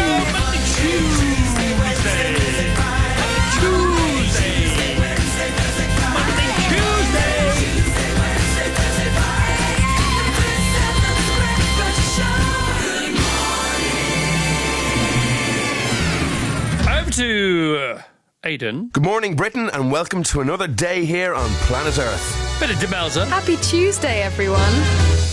Now, how'd you like your eggs? How do you like your eggs in the morning? I like mine with a kiss. Boiled or fried? I'm satisfied as long as I get my kiss. How do you like your toast in the morning? I like mine with a hug. Dark or light? The world's alright as long as I get my hug. I've got to have my love in him. Oh, the rest of my day is positively mayhem. I'm a regular monster. How do you like your eggs in the morning? I like mine with a kiss. Up or down? I'll never frown. Eggs can be almost bliss. Just as long as I get my kiss.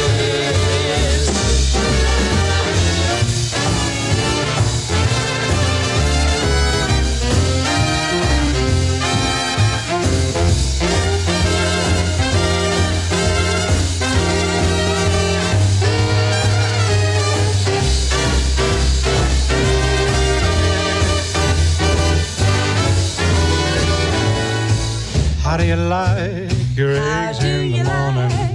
I like mine with a kiss. I like mine with a kiss. Boiled or fried? I'm satisfied as long as I get my kiss. How do you like your toast in the morning? I like mine with a hug. I like mine with a hug. Dark or light? The world's alright as long as I get my hug. I've got to have my love in him. Oh, the rest of my day is positively mayhem. I'm a regular monster. How do you like your eggs in the morning? I like mine with a kiss. Up or down? I'll never frown. Eggs can be almost bliss. Dean Martin, Helen O'Connell. Tuesday mornings, how'd you like your eggs in these mornings? 8 minutes past 8. BBC Radio 2. Heading towards Lynn's Prawns in the Dark Saturday. Proms in the Park and our festival in a day here on Radio 2. Live from 1 on Sunday.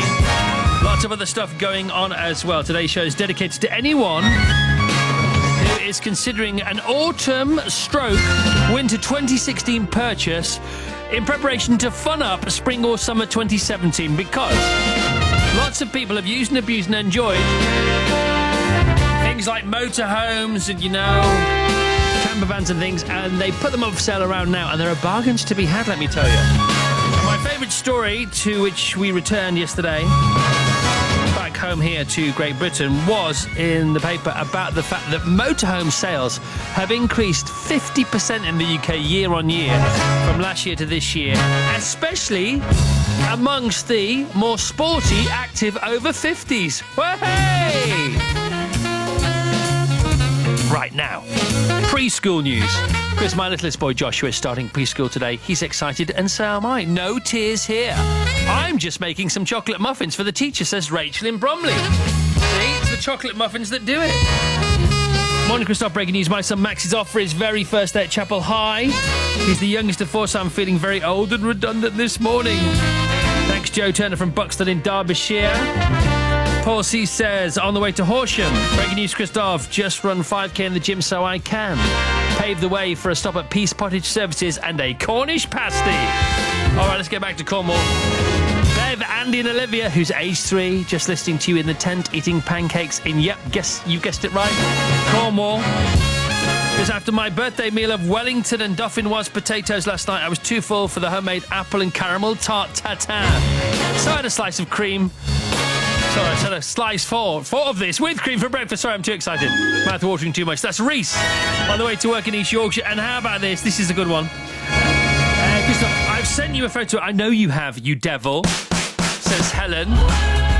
The special afternoon tea in the garden cake I made, spiced banana and salted caramel Victoria sponge. It looks like a dream on a plate. Right, here's Katie Tunstall. Maybe it's a good thing. Let's hope so. All this choosing wrongs, losing ground. Often feeling lost, just brought it out. But I'm looking for a love, not a heartache. Yes, I'm gonna take my time.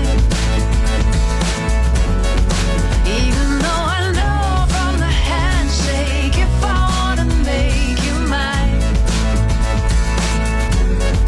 Oh, I am walking blind. Maybe that's a good thing. Maybe that's a good thing. That I can't see what's coming. And I don't much care. Life has become one big stupid truth or dare. Maybe it's a good thing.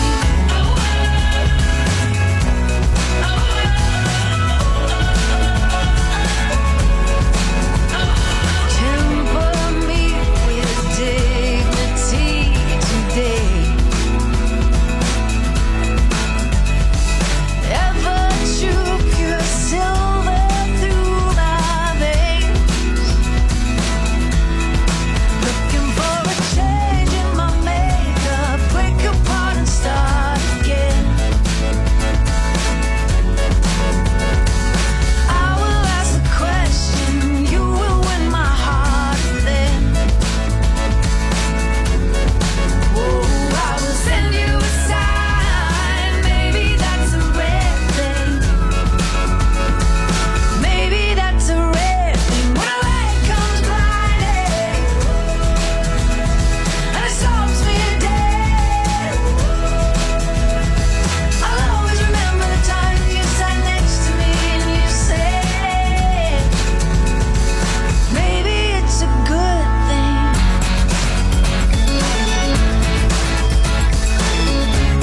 Oh,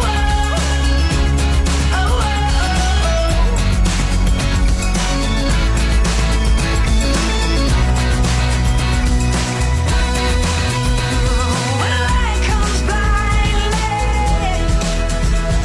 and it stops me dead. Katie Tunstall. That's her brand new single, Maybe It's a Good Thing. And Katie Tunstall will be playing live for us this Friday on this show. And in between, talking to us, will be Giles Martin.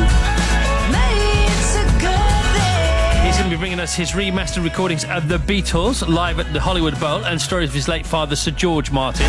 Frankie Valli's going to be joining us ahead of his performance in Prawns in the Dark. And also the king and queen of ITV's Sunday night rating smash of Victoria, Jenna Coleman and Tom Hughes. It's not a bad show to come back to, is it at all? IT victorious. Right, Summer Naughties baked lemon cheesecake with ginger and coconut biscuit base, topped with a layer of lemon curd, then whipped cream, topped with a meringue. Oh, my goodness.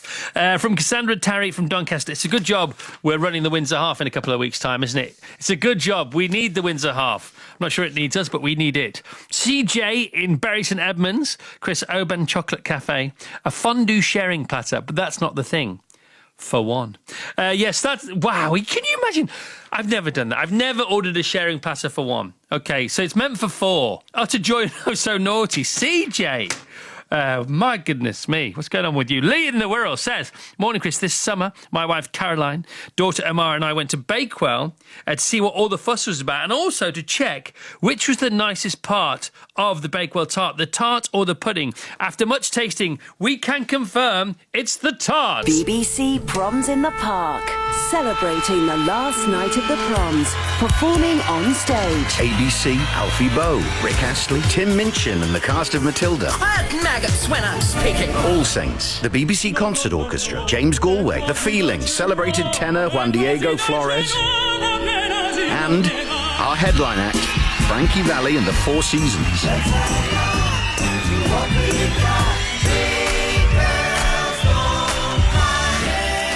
Join me, Michael Ball, for a magnificent Proms in the Park. Live on Radio 2, Saturday night from 5. It does sound like it's going to be rather swell. So the newspapers this morning, from a showbiz point of view, full of two things. They are full of the Bridget Jones premiere last night. Bridget Jones's baby with the pink carpet. Does this indicate she's had a little baby girl or not? Is it a pink herring to lead us up the garden path? Also talk of Cold Feet, which you loved last night. Lots of people saying they love Cold Feet. And John Thompson from that show will be live with us in just under half an hour. But joining us live now as the kids head back to school, one superstar singer is heading back into the spotlight, about to unleash a brand new album on the world, and she's on the line now. Good morning. Good morning, Mel C. How are you? I'm great. How are you? Fantastic. Back and refreshed, rejuvenated, revitalised. A bit too much for the team from my summer break. How's your summer been? It's been amazing. It's gone so quickly. I can't believe it. But these early mornings, I'm not happy about this getting up for school nonsense. I'm sorry about that.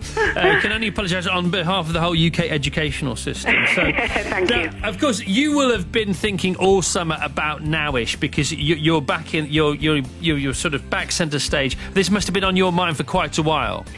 Do you know, it's actually been 5 years since my last record. Wow. So I think it's about time I got on with it, yeah. No, I love this fact here about your new album. Your new album, Version of Me. It's a 6th solo album, it says here, about you.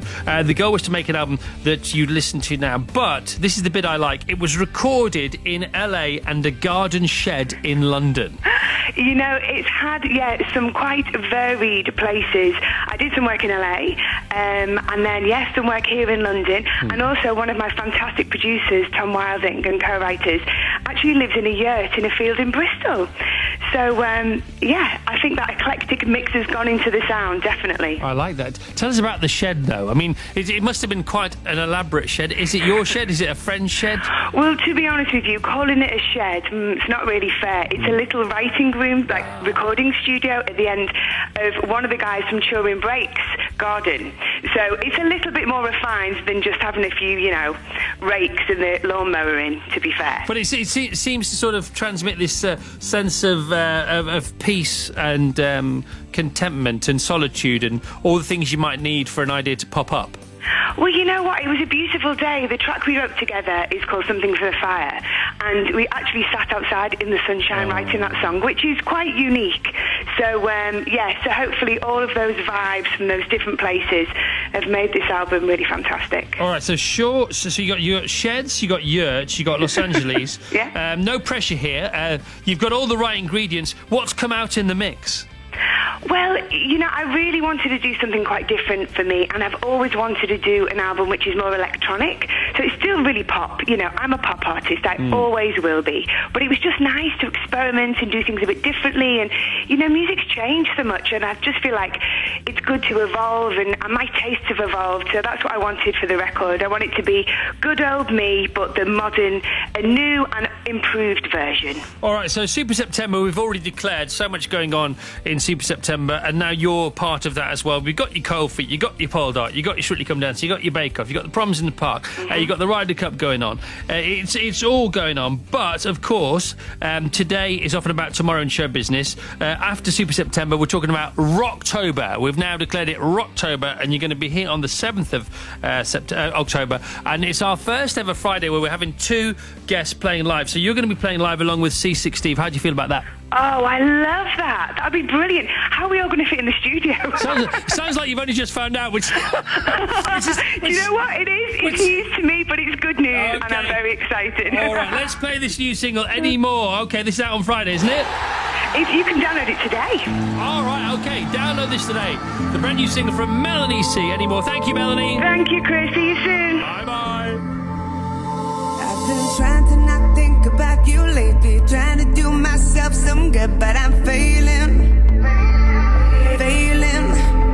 I've been looking for something else to distract me, looking for someone who's looking for someone worth saving.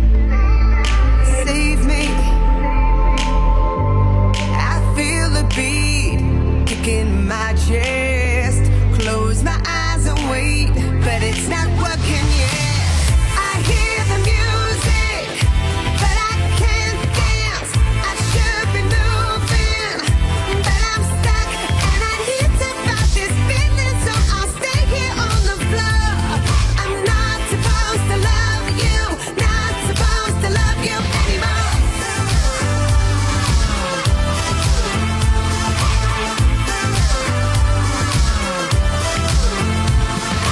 Looking for you in all these places, looking for you in all these faces. I push through to get through. I've been trying to lose myself in the light, trying to find myself in the night without you. I can't find you.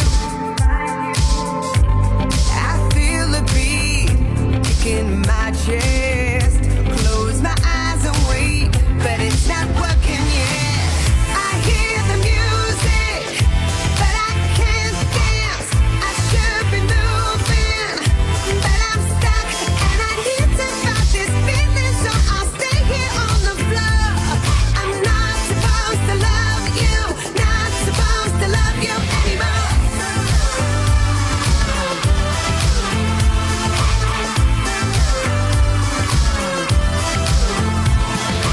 Wanna go home when the lights come up. Don't wanna go home.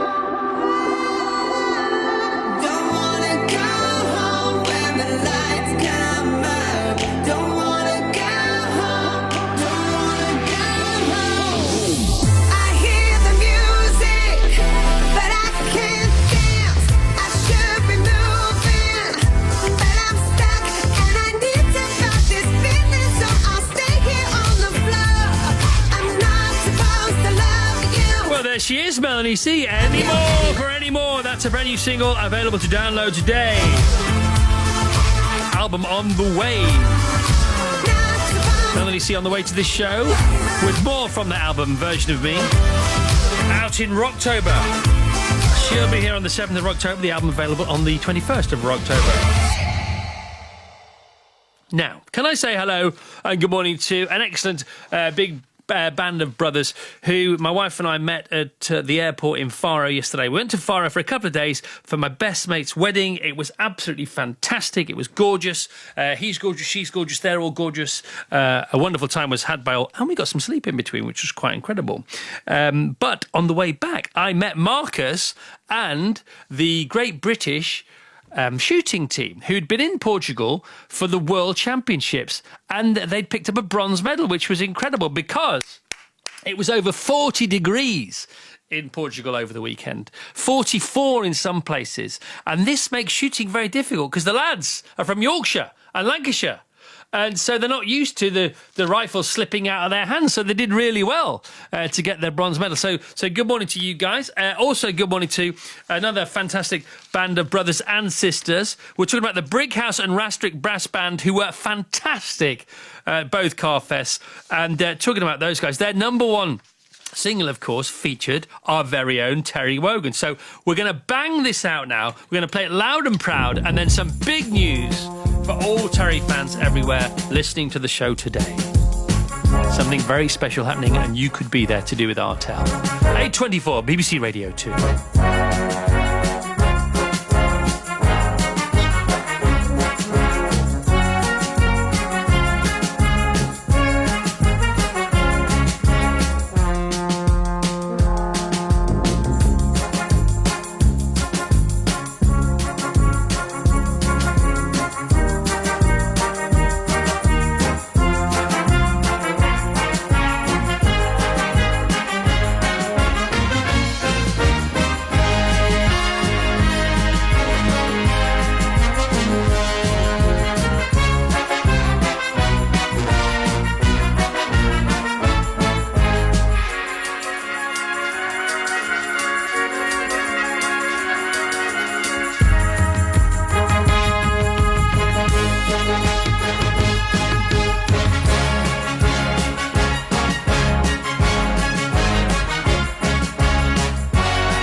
Brighouse and Rastrick Brass Band. I think they've dropped the end, haven't they? Who are the Brighouse Rastrick? I don't know. Anyway, good morning. Hello. You geniuses of the purse lips and the triple tongue. Easy. 8:27. Right, on the 27th, that's a Tuesday, of September, at Westminster Abbey, we're marking the passing of a friend and true broadcasting legend, the one and only Sir Terry Wogan. The service is Thanksgiving for the life and work of Sir Terry.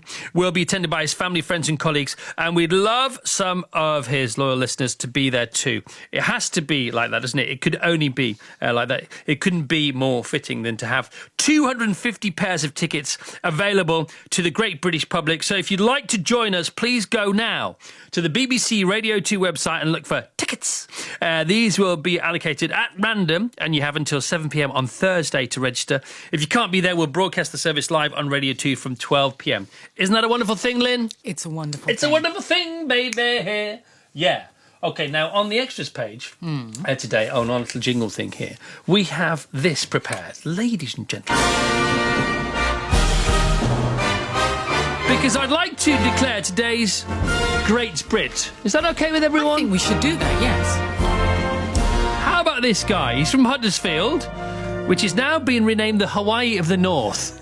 Would you like to know why? Why is it named the Hawaii of the North? Allow me to tell you, because Edward Simpson, who's 84 years old, has grown on the window shelf of his kitchen his very own pineapple. Hooray! From a simple cutting. I love this. Now, the retired engineer and his wife, Maureen, who came to Britain from Jamaica in 1960. All the details. Got all the details here. And they've been married for 57 years. Maybe this is all important. They're set to enjoy the fruits of their labours as the pineapple has finally grown on the plant. It's a very small pineapple. Don't go on about the size. It's a proper pineapple. No, I was only in reference to the fact they're going to enjoy the fruits of their labours. Well, I wouldn't eat it quite just yet. That's all I'm saying. It's a lovely pineapple. It's the vol-au-vent version of the pineapple. And then the Mail have launched into Slice of History Pineapple Facts. Come on. Well, my favourite of which is this one. Hang on a second. Hawaii has historically had the largest pineapple production, the biggest today, Brazil and Costa Rica. Pineapples contain bromelain, an enzyme that may help arthritis, which is good, especially if you're 84 and 75, one would imagine, and have been married for 57 years. However, Victorians grew the fruit by burying them in manure-covered trenches that are then soaked in horse urine. If you can get hold of some of that, that's what you're going to need there. But here's the big one. Pineapple juice mixed with sand is said to be good for cleaning... horses. The decks of boats. In case you didn't know. Right, 8:29. Accident on the M65. It's westbound, junction 3 to 2, Blackburn to the M61, and it's blocking a lane. It's busy in Manchester on the M60 if you're anti-clockwise. 18, the M66 to junction 16 at Pendlebury. There's an accident on the M3 if you're northbound, junction 3 to 2, Lightwater to the M25. Also an accident at Llandilo on the A40 at the roundabout, the A483, which is Ross Mine Street. Air News. British Airways have delays for check-ins. This is worldwide. It's as a result of a global technical issue. You should check in, but check the status of your flight, basically, before travelling. And London City Airport flights are badly affected by cancellations, delays, diversions. They have protesters on the runway. Again, check the status of your flight before travelling. Back with more in half an hour. Day 30 to day 70 smashers from Brian Ferry and Curtis Mayfield. Follow the headlines with Moira Stewart on Radio 2. BBC News. The Labour MP, Keith Vaz, will be urged to stand aside as chairman of the Commons Home Affairs Committee or face a possible confidence vote after a newspaper claimed he paid for male escorts. A senior committee member said he believed Mr Vaz would step down temporarily. The retailer Sports Direct has apologised for the serious shortcomings identified in a review of its working practices. It'll offer staff guaranteed work instead of controversial 0 hours contracts and pay warehouse workers more than the national minimum wage. More than 200 people have been prosecuted in England and Wales under new laws to target those who put sexual photographs of others online. The Chief Prosecutor has warned of a growing trend of offences using social media. Research suggests taking vitamin D could significantly reduce the risk of severe asthma attacks. Trials found people given regular supplements were less likely to need hospital admission. Today's weather forecast: cloudy with patchy rain across southern Scotland and Northern Ireland and brightening up elsewhere. Those are the BBC headlines. Our next news at 9 o'clock. Thank you, Moira. 8:32 now. Today's 70 Smashers. What was the year for Brian Ferry's Let's Stick Together?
Let's Stick Together from when? 1970 when? Come on now. Get the grey matter working. 1976 was the year. So higher or lower? Simple. Up or down? From a 76 for Curtis Mayfield's Move On. Up. Hush not, child, and don't cry. Your folks might understand you by and by. Just move on up toward your destination. Though you may find from time to time complications.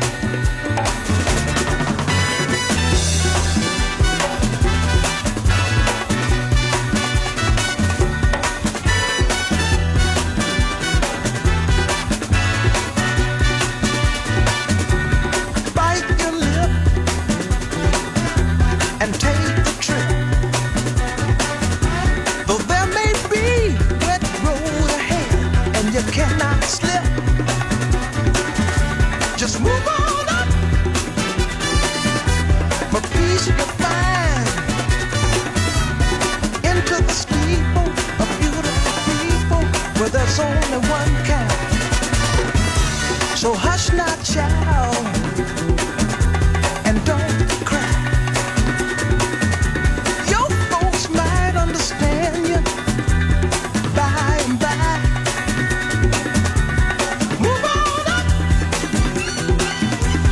Keep on wishing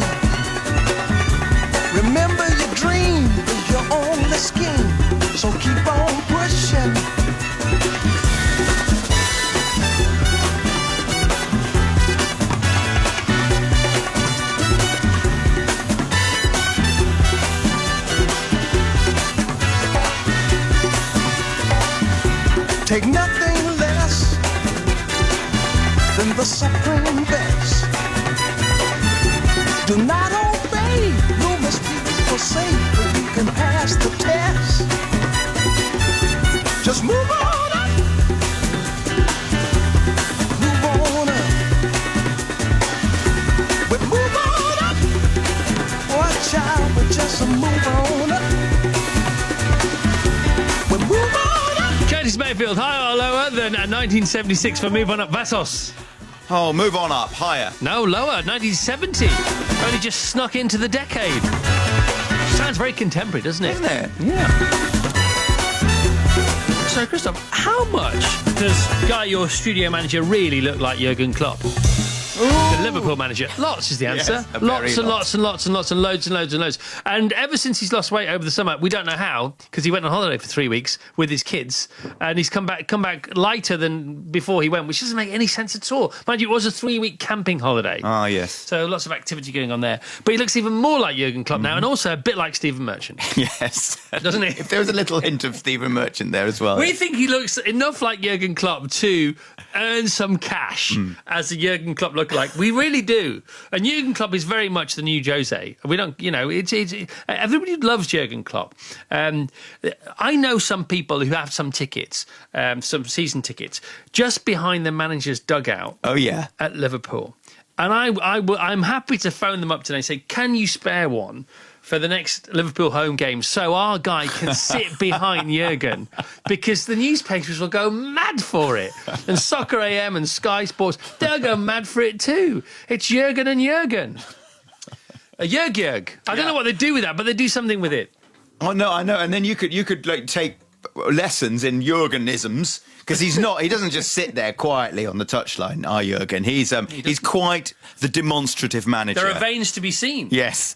From chin to shoulder blade.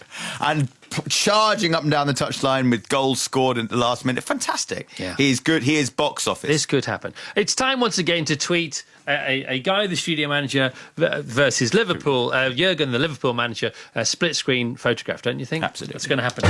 What inspired me first in my life was hearing music. Friday Night is Music Night presents an evening in the company of one of ballet's most famous figures. Once I'm there and the orchestra starts up the tunes and the melodies, I'm in another place.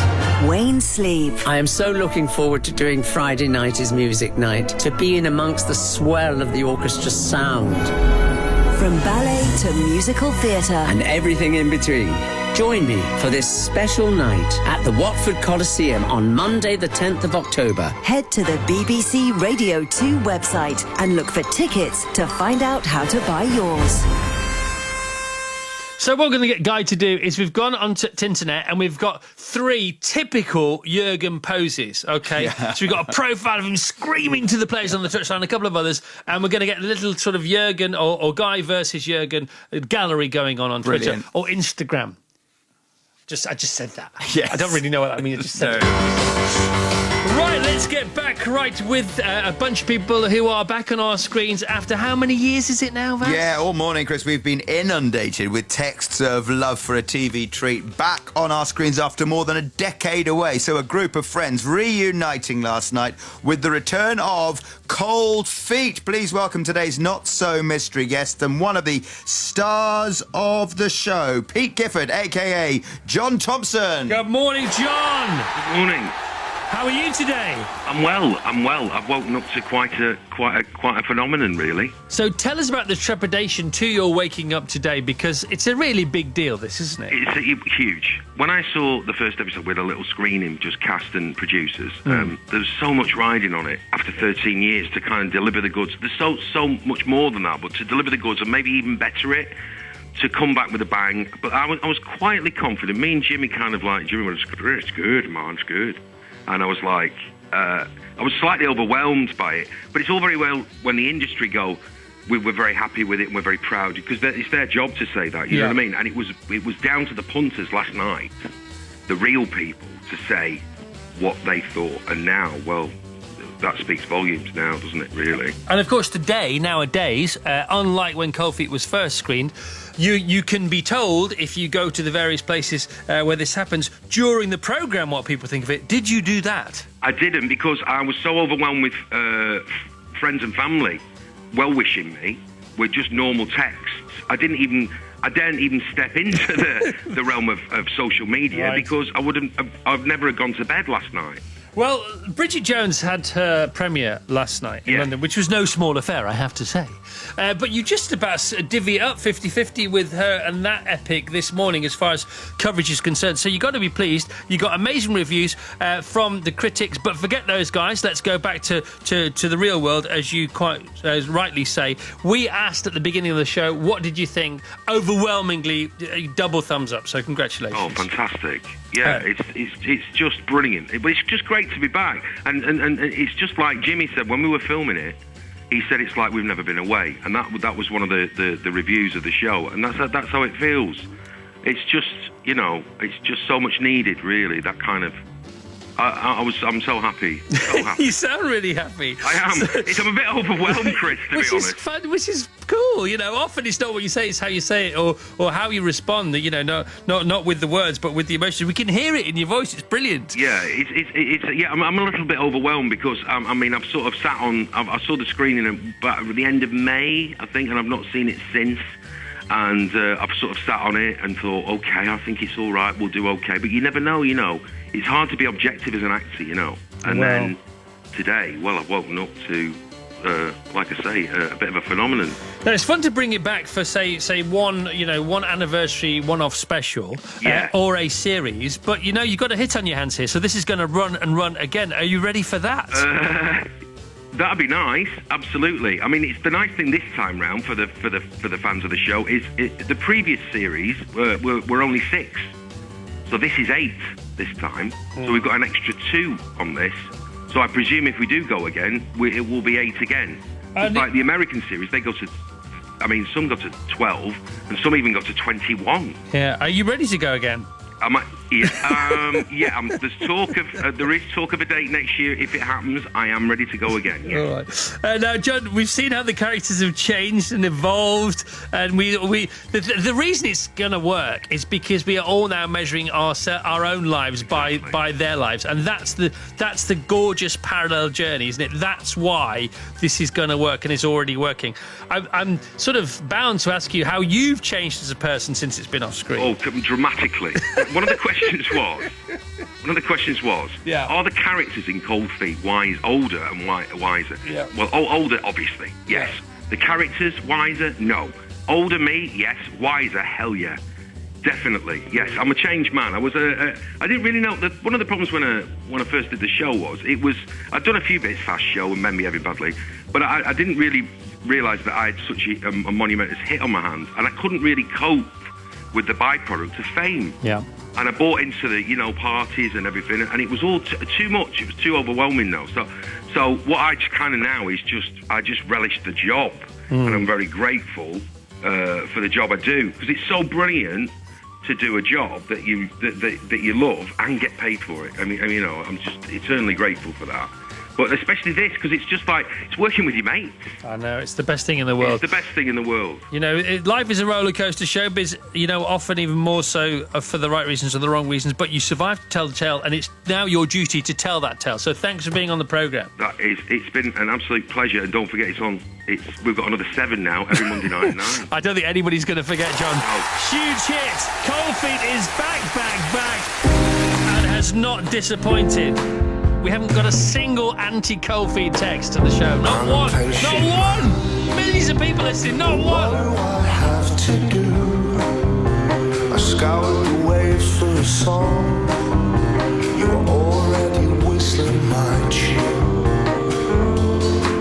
So long, must have scoured the world for a heart that I know to be beating in you. What do I have to do? Days gather into years. Days gather into years. Days are gathering into years. Come in.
Harvey and the theme from Cold Feet. Rovers return, and boy have they. Cold Feet on again. A week yesterday, 9 o'clock, ITV. Catch up again on the ITV player. Could it be bigger than ever? Sounds like that might be the case. So we've talked about Cold Feet, we've talked about Poldark, we've talked about Victoria, we've talked about the Bake Off and the Ryder Cup, and we haven't even touched, not even gone anywhere near Strictly Come Dancing. The launch show of which took place on Friday. Saturday was it? Haven't even seen that yet. Can't wait to see that yet. How was Ed Balls? Was he okay? I hear he's a bit tight-lipped on the stairs. Was he? A little bit nervous. But then he let it all loose. Shut the bedroom window in the morning. Go to the shop, make plans to be leaving in the morning. Thought I was sleeping, it was just a dream. An alley cat chewing on dead leaves in the morning.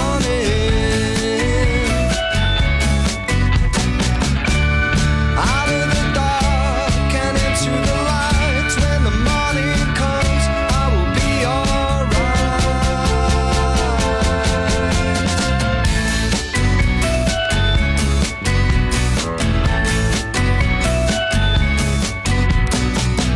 When I leave, I try not to wake her. Tiana toast to yesterday's capers in the morning. She wrote my name on the red telephone box. When I got there, she'd already rubbed it off in the morning. Out of the dark and into the lights. When the morning comes, I will be alright.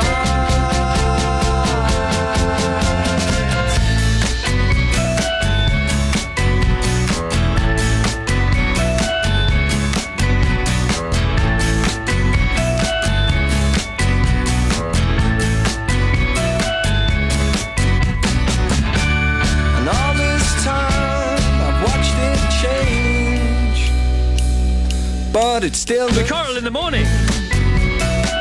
In the morning. Now the team have told me what went on. I can't wait to watch Ed Balls In the morning. with Katja, his partner. Favourites, Laura Whitmore, I think, is one of the favourites. Will Young, pretty much up there too. And lots of the youngsters, really. Louise Redknapp, how's she doing with Kevin? Okay-ish? We'll see. What else is going on? Paralympics, Rio Paralympics begin tomorrow. Cricket T20, England versus Pakistan, also tomorrow. So much going on. Thursday, Question Time is back after its summer break with the brilliant David Dimbleby. Today's Top 10 News is back as well on the text 88 Yes, it is. Please, could we have today your tenuous links to the fame of Cold Feet, the shooting of, in Manchester on the text 88291. So Cold Feet is back. The Top Tenuous is back, and let's combine the two. The shooting of Cold Feet in Manchester, please. 88291 could be some fun. Yeah, then or now. Yeah, I don't mind. Yeah. 13 years ago and before, or just in the last couple of months. Excellent. On the text 88291, as Vas says, we have a guest of honour in the studio with us now. Yes, brilliant guest this morning. Not only the dad of our most successful ever female Olympian, but here to talk about the excellent BBC Unsung Hero Award at Sports Personality of the Year. Adrian Trott, good morning. Good morning. So you were on the show during the games, I hear. I was a couple of times, I think. Were they all right? Yes. Yeah, well, you're back, so yes, they couldn't. They couldn't have offended too much. So listen, tell us about Unsung Hero, would you? Unsung Hero. It's a special award run by the BBC's Get Inspired campaign to honour initially 15 regional winners, people that we don't think about, the people in grassroots sport that give many of our Olympians their first chance in sport. The coaches, the volunteers, the people who make the tea. That's it, the people that organise events, wash the kit. Anybody that volunteers, gives their time to potentially our future Olympians or just to people in the community and give them a better start. And you have experience as a volunteer, I'm hearing. Yes, I trained as a coach many years ago, have run youth cycle teams, run coaching sessions for the local cycle club, been involved in regional committees, so across the board there. Haven't washed much kit, mind you. Both your daughters are cyclists? They are, yes. Or Emma's a former cyclist. She's now a personal trainer down in New Zealand. How is Laura doing? I mean, there aren't that many people who are faster on two wheels than Laura and Jason, but at the weekend you were telling me she was with some people who very much are. One of Jason's passions is his motorbikes and motor cars, so they were up at the MotoGP. They got a chance to meet Valentino Rossi. I think she should have the lady doctor on the bottom of her skin suit, just nice. Just for a bit of fun. But have you suggested it? Not yet. So nominations are open for Unsung Hero. How do you nominate? How do you vote? The nominations opened on the 24th of August. The application forms are on the BBC Get Inspired website. So get on there, download the form. All the procedures there. Nominations closed 23rd of October, with the award being made on 18th December at the Spotty Evening. Well remembered, by the way. That's a lot of information there. You're so on message. He's brilliant, yeah. I had it written down because I thought you wouldn't have it all, but you did. And that's the whole point. I mean, that is the whole point. Well, it's not the whole point of the Olympics, but it's the whole point of the BBC and the Olympics, I think, is to get people inspired, to get people to take up sport, to celebrate the volunteers, to celebrate sport, grassroots in this country. Paralympics about to start tomorrow, so fantastic. Adrian, on behalf of everybody that you've coached and cycled and on behalf of the nation, thank you. Thank you. Yeah, did that feel like an exam? No. you brought your notes, mind you. It's been prepared, isn't it? Well revised. It's very good. I'm sweating for you at one point. Cheers, Adrian. Here's Lynn. North Yorkshire A1M northbound after junction 46 Wetherby. There's a lane closed by an accident. They've recovered the accident from the M65, but it's still busy. This is westbound at junction 3 Blackburn area. Manchester, it's still heavy on the M60 if you're anti-clockwise. Junction 18, that's the M66 to junction 16 at Pendlebury, and a breakdown on the M6 now if you're travelling south. It's after junction 18, which is Holmes Chapel, heading for junction 17 at Sandbach. Essex, I've got reports of an accident on the A12, the Colchester bypass westbound between junction 29, the A120, that's the Crown interchange, and junction 28 at the football ground. However, took a call from Rob, who says it's also busy eastbound on the A120, eastbound to the Ardley interchange. Accident on the M3, that one's gone. It was northbound after junction 3 Lightwater. British Airways, now you've probably been hearing about this in the news, the Air News. British Airways have delays for check-ins. This is worldwide. It's as a result of a global technical issue. They are dealing with it, though.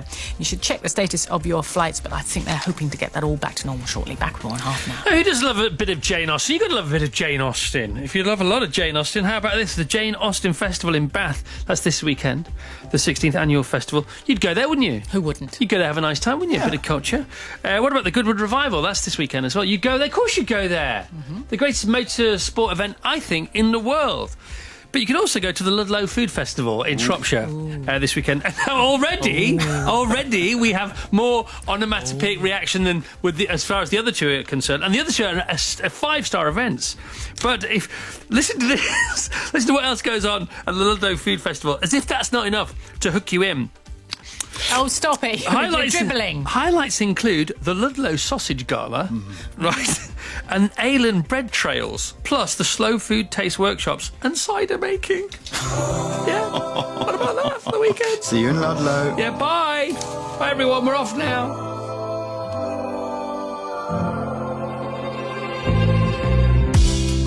Oh, so many questions left me on the floor, feeling desperation. I was feeling oh so lost,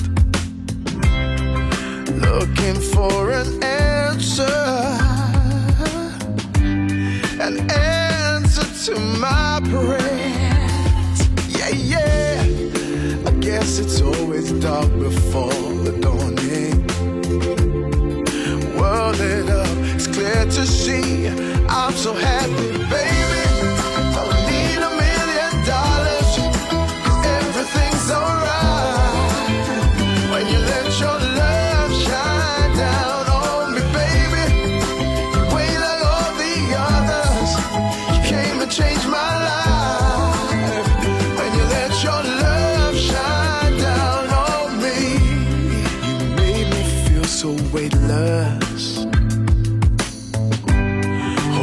I don't float away. My heart is flipped right over. Don't ever let this change. No, no. So many times I watched you when you're sleeping. World lit up, it's clear to see. I'm so happy, baby. Don't need $1 million. Everything's alright. When you let your love shine down on me, baby. Way like all the others, you came and changed my life. When you let your love shine down on me. Yeah, yeah.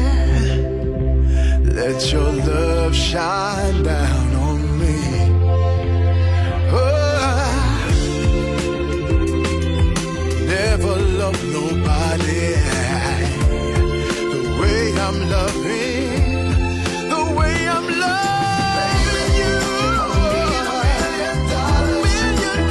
Everything's alright. Oh, it's alright. Let your love shine down on me, baby.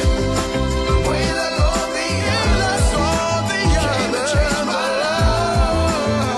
When you let your love shine down on me, I don't need $1 million. Sean Escoffery. Love Shine Down. So today's top 10 is the filming of Coldplay, Then or Now. Heady, hedonistic times in Manchester. I know for sure. Over a decade ago. What about now? On the text to 88291, Coldplay is back. Sorry, cold feet. Sorry, cold feet. Some cold coffee required for me. Coldplay, what are we talking about? Cold feet, back.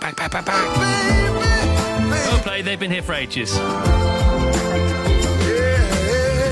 Anyway, you know the scoop. On the text 88291, have we posted the guy, the studio manager, lookalikes versus Jurgen Klopp, the Liverpool manager? Lookalikes. We're on it. Okay, that's on. That's work in progress.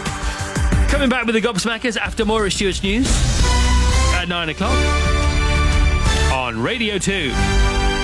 BBC News, the retailer Sports Direct has promised to make major changes to address strong criticism of its working practices. It says casual staff on 0 hours contracts will now be offered guaranteed hours, and it's apologised for what it called serious shortcomings in the treatment of workers at its main distribution warehouse in Derbyshire.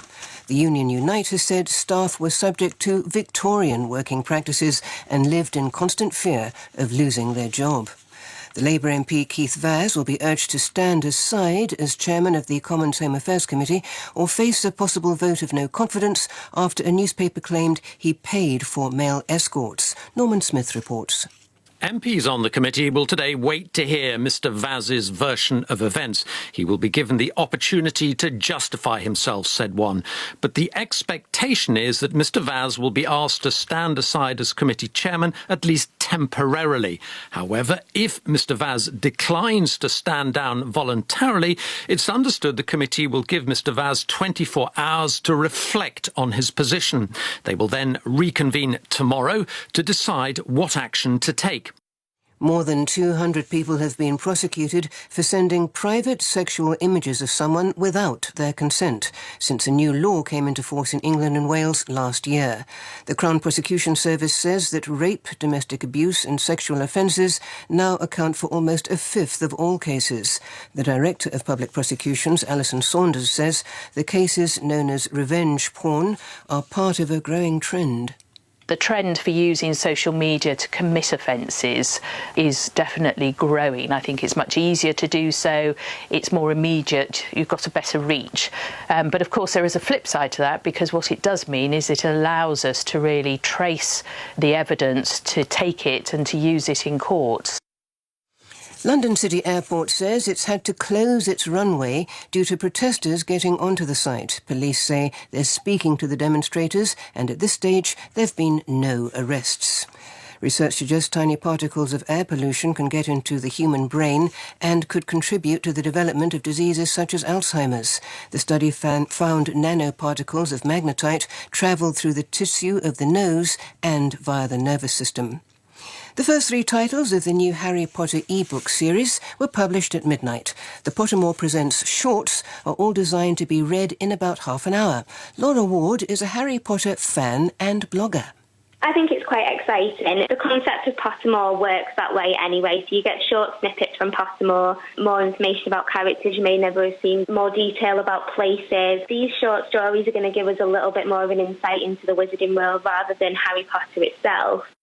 Today's weather forecast: warm, sunny spells developing in the south, cloudy with patchy rain across southern Scotland and Northern Ireland. BBC News at 9:03 are next at 10 o'clock. Thank you, Moira.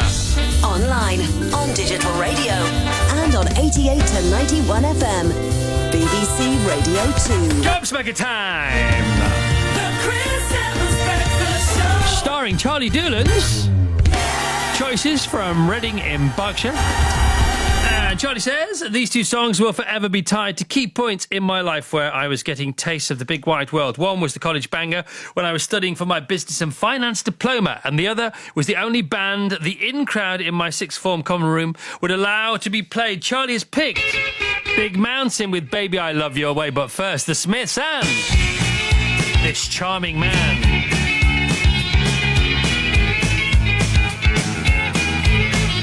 Punctured bicycle on a hillside desolate. Will nature make a man of me yet? When in this charming car, this charming man, why pamper life's complexity when the leather runs smooth on the passenger seat?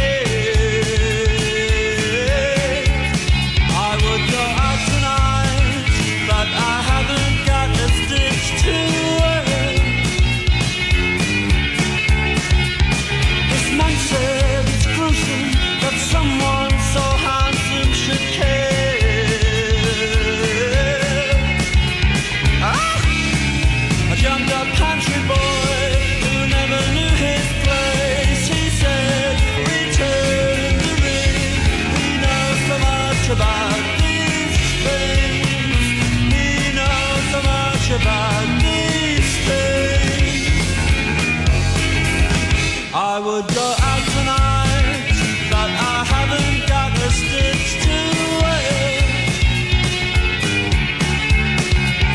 This man said it's gruesome that someone so handsome should care. Na, na, na, na, na, na. This charming man.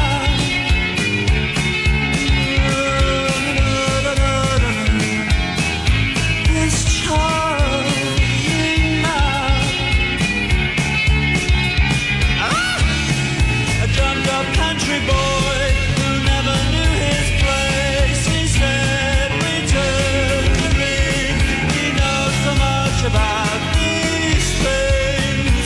He knows so much about these things.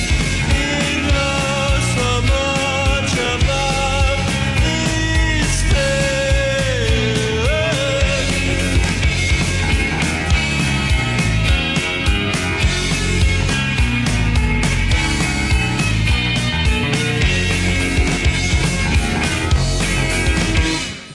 You're listening to the Chris Evans Breakfast Show on BBC Radio 2.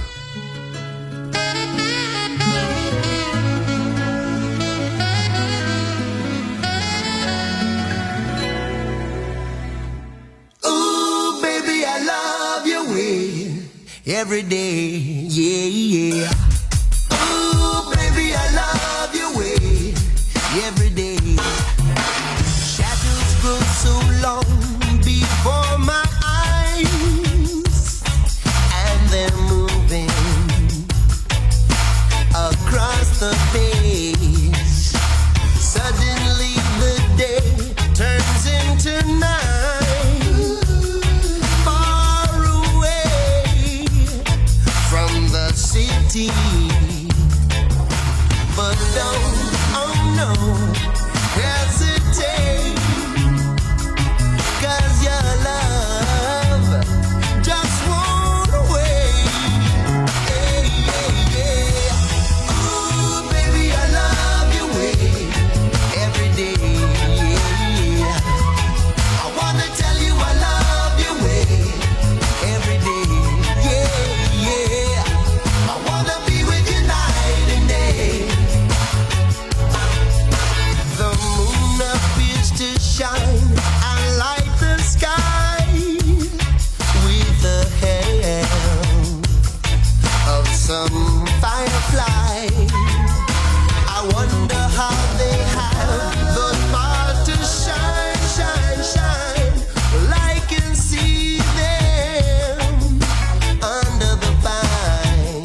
sunset in your eyes, brown and gray and blue besides. Clouds are stalking islands in the sun. I wish I could buy one out of season, but don't, oh no, no, hesitate, la vida, 'cause your love just won't wait, just won't wait. Ooh, baby, I love your way, every day. The Gobsmackers, every day on this programme, Monday through Thursday. Choose yours, please do. Please do. A brace of belters, a couple of crackers, please, if you don't mind, at bbc.co.uk/radio 2, our pages, and the Gobsmackers. Go there also to choose the big screen belter at 7:15 every morning, or the golden oldie at 7:30ish every morning. That's very variable, that particular window. On the way, we're pausing for thought with Paul Carenza. We're taking your good old fashions for the end of the show. That's on the text 88291. And I can tell you that Zoe Ball's here at 9:30 in for Cambridge. BBC Radio 2 from Whitby Folk Week. We're here to celebrate one of the most cherished events on the folk calendar. Something always new comes along, and there's this great underbelly of music going on in addition to the official festival. We throw ourselves headlong into the sing-around, sessions, storytelling, strumming, seafood and snack lifters, the carousing, the clogging, the calling, the crab, the camaraderie. Join Mark Radcliffe from Whitby Folk Week. Do have a look at the clips, there's some great stuff there. Catch up via the Radio 2 website, or you can download the programme using the iPlayer radio app. 12 minutes past 9. So the Bridget Jones movie, the new movie, the third in the trilogy Bridget Jones' Baby. The premiere took place last night with the pink carpet instead of the red carpet. What does that mean? The movie opens nationwide a week on Friday, and the theme is here now. Ellie Goulding, Still Falling for You. Fire and ice, this love is like fire and ice. This love is like rain and blue skies. This love is like sun on the rise. This love got me rolling the dice. Don't let me lose. Still falling for you. Still falling for you. It took us a while. With every breath a new day. With love on the line. We've had our share of mistakes.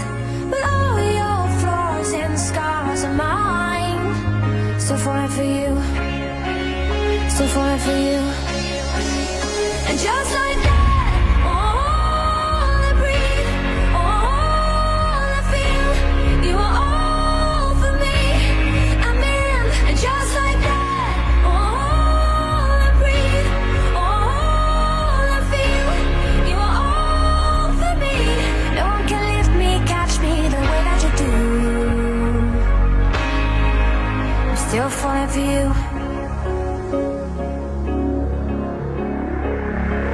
Brighter than gold, this love shining brighter than gold. This love is like letters and bold. This love is like out of control.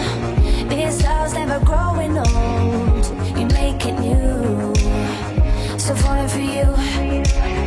Still falling for you. It took us a while, 'cause we were young and unsure. With love on the line.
falling for. And just like that,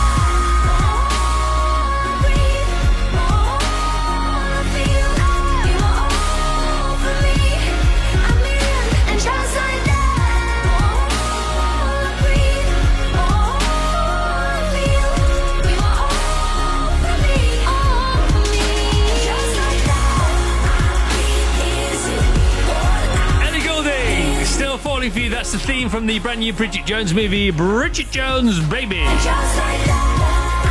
So Vass, how do you say that? How would you say that? Would you say Bridget Jones Baby or Bridget Jones's Baby? Oh, I thought it was Bridget Jones Baby, like Vegas Baby or New York Baby. She has a baby. And there's a conflict of who's the father. Then Bridget Jones's Baby. Colin Firth or Patrick Dempsey. I mean, that's what goes on there, isn't it? That's what happens there. It's in all the clips. It's in all the trailers. We can mention that if you don't mind. See, I always had trouble with Jesus as a possessive noun. Yeah. It blighted much of my childhood. You know, is it Jesus pasty or Jesus' pasty? You know? Which would you go for? I would always have the extra syllable. Because as a Vassos, and actually as a Chris, you should have the same issue. Yeah, well, Chris's or Chris. I try not to bring things back to myself. He lied. Right. Zoe Balls here at 9:30. Jeremy Vine at midday today. Steve Wright in the afternoon from 2. Simon Mayo at 5 o'clock with Great British Bake Off winner Nadia Hussain talking about her new book. Now, it's not called Bake My Day. It's called something like that, but I wish it was called Bake My Day because that's a really cool title for a cookery book, isn't it? Jamie Cullum here at 7, Joe Wiley at 8 o'clock, Colourblind at 10, 11 o'clock, The Organist Entertains with Nigel Ogden, 11:30. Listen to the band. Frank Renton is joined by Tim Mutim, and After Midnight tonight with Janice Long, After Midnight. How was the top 10? It was really nice. Yeah. It was very nice. The filming of Cold Feet, which returned to our screens last night. So let's start with Tom at number 10. Tom says, when we bought our Border Collie puppy some years ago, we were told that her father appeared in the original Cold Feet. At number 9, Julian. We live in the house across the road from where James Nesbitt stayed during filming. When he arrived at 10:30 on a Sunday night, he chucked his bag through the front door and went straight to the pub. At number 8, Heather. My friend Steph from Edinburgh's feet were the feet used to promote the original series. At number 7, Ollie. I recorded a piano backing track on the set of Cold Feet for the latest series and then went to the filming of that scene. Rob. At number 6, I delivered the drinking water for the cast and crew during filming of the latest series of Cold Feet. At number 5, Alka, my best friend, the costume designer, went to Manchester to measure up John Thompson for another production for the BBC. He couldn't come to her because he was busy filming Cold Feet. Emma at number 4, my sister Jenny was an extra as a waitress in a restaurant scene of Cold Feet. She was asked to do it without her shoes as they made too much noise on set. Jamie at number 3, I was the barista in last night's Cold Feet episode, serving Karen and David at the Airport Cafe. Fran at number 2, we farm near Peckforton Castle, where the wedding was held last night in Cold Feet. And Jan at number 1, when Robert Bathurst was filming Cold Feet in this latest series, he took time out to judge the dog show at our local village fete. Not only that, but he gave our dog a rosette for the waggiest tail. Oh, love waggiest tail. Tomorrow we should do novelty prizes. You know when you have quite serious competitions and then you think, well, let's throw in some novelty prizes to cheer everyone up that's not really that good. Why don't we feature on that tomorrow? Let's major on that tomorrow, shall we? 19 minutes past 9. The original theme from the original Cold Feet, Space, Female of the Species. Of course, yes. Now we remember. 1,000 thundering thrills await me, facing insurmountable odds. Gratefully, the female of the species is more deadly than the male. Shock, shock, horror, horror, shock, shock, horror. I'll shout myself hoarse for your supernatural force. The female of the species.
space. Female of the species. 9:21. Taking you good old fashions to the end of the show on the text 88291. Zoe's just been in to say hello. Looking amazing as ever. Follow the joys of spring. Follow the joys of life. A force of nature, a true force of nature. Ms. Zoe Ball. Here very soon. Just 8 minutes to her. And I've got to say now, Paul Corentin. Now, Paul, you're from Cornwall. I am from Cornwall. So you're like the original Poldark. I'm the original Poldark. Can you not tell? It's the side I brought in, isn't it? And the lack of shirt. It's so funny because we were talking about Poldark versus Victoria off the air. We've not had time to talk about it on the air. And Victoria sort of nudged it on Sunday. Nudged. As far as the ratings was concerned. And some papers are saying it's because the pre-publicity for Poldark majored too much on Poldark's nakedness and chest as opposed to his Cornish pasty filled belly, which is really what should be happening. It's the real Cornwall, isn't it? If they had a single pasty in that show yet, I don't know. I don't know. Let alone a jam and cream split or anything. Okay, when is Poldark? When is it based? What is the time? Is it 1800, something like that? When was the Cornish pasty invented? That's a good question. It's a good question. Soon after, any second. Do you think the Cornish pasty killed off Poldark? I reckon it'd be series 3 of Poldark. Is the pasty comes in, the bellies go, it's going to change. Right, now you do have a pause for thought as well. I do as well, yeah. Off you go, Paul. Thank you. Well, as I journeyed here today, Chris, my eldest was commuting too. First day back to school. My youngest is back to preschool, and here am I, back at post-school. Now, some returned weeks ago, but over the next few days, those last stragglers in shopping centres and cinemas will be herded up and returned to their curricula for the new school year. As those Boo Radleys once sang, summer's gone, days spent with the grass and sun, but I don't mind. We found our rhythm 5.5 weeks into the 6-week holiday. We'd embrace Britain's brilliant brown road signs. At zoos and parks, we'd find packs of other families, all coping together. On one occasion, my wife was in the ladies' toilet when her dad yelled in, "Katie, are you all right in there?" And my wife expected an 8-year-old girl to say, "Dad, I'll be out in a minute." But instead, she heard a 40-year-old woman saying, yeah, you found me. Turns out quite a few were just in there for the break, so my wife told me 20 minutes later when she finally emerged. But less cynically, we're giving thanks for the summer break and its opportunities for much-needed rest and renewal. Jesus said, "Come to me, all you who are weary and burdened, and I'll give you rest." He taught an awareness of and inclusion of everyone. Samaritan woman on the margins, wealthy tax collector, destitute leper. This rejuvenating downtime is for each of us, whether we think we deserve it, need it, or can afford it. I read that food banks have been hosting holiday clubs this summer, and I'm glad of that resource, although sad of the need. Like at many schools and churches, they've given food, fun and time. A report says that some parents have skipped meals this summer just to provide food and childcare. So I don't take holidays for granted. They're a right, yet a privilege, and divinely appointed. Even God rested 7 days in.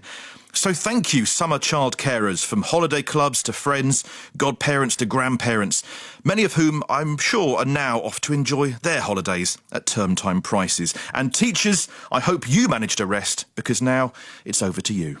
Okay, we've all come back to work for a rest, haven't we? That's what we've done there. That's the way of it. 9:25, back to the Boo Radleys. Thanks, Paul.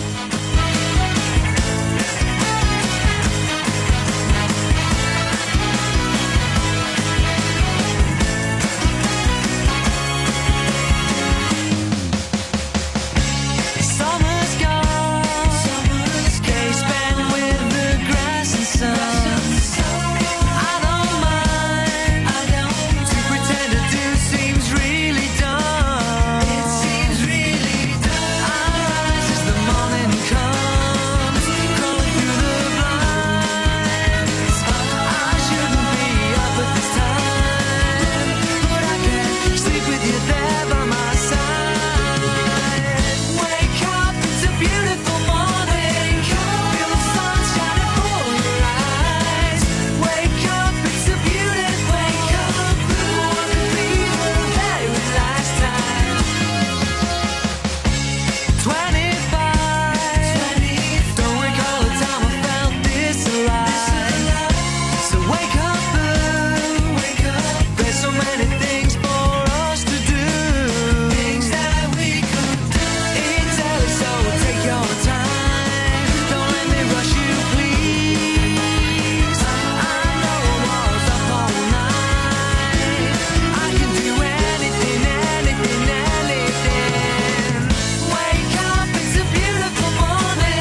queue M876 northbound, it's closed. There's an overturned car between the M80 at Junction 8 and Junction 1 at Check Bar.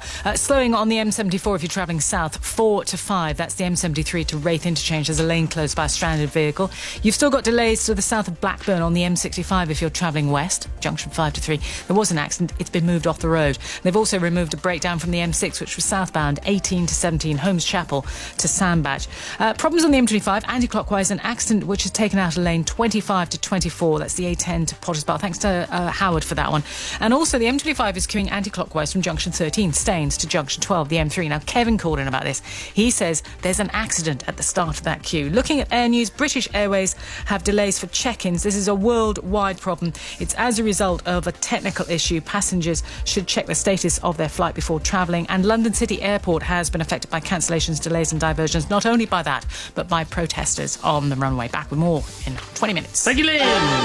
So I've got the back to schools. I know, Vass, you've got the birthdays. I'm not sure what Lynn's got. Can't wait to find out. Can I have a good old-fashioned back to school? Good luck to our son Nathaniel, who's starting secondary school this morning, from proud parents Jed and Catriona. I need a good old-fashioned bon voyage for Richard Bond. He's travelling to LA to start a Route 66 motorcycle adventure with me. That's Steve.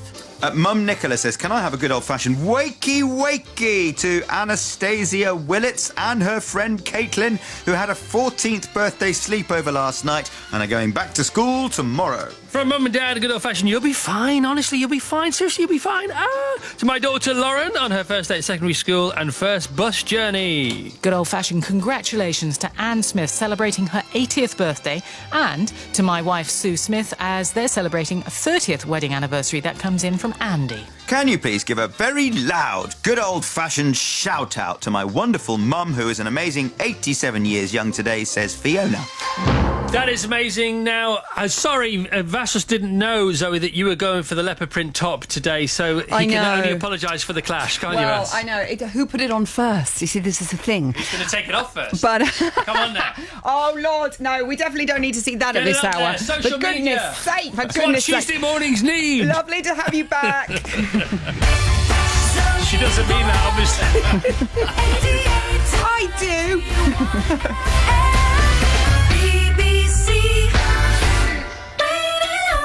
Vass looks very good in leopard skin. Thank you to Christoph Vass and the gang, putting us all in a great mood this Tuesday morning. Good morning, my marvelettes. Are you feeling splendid? Even if you're not, smile and wave, smile and wave. There's a man who plays the game of life so well. Ooh, there's such a man. His thoughts you can never tell. Ooh, and it's just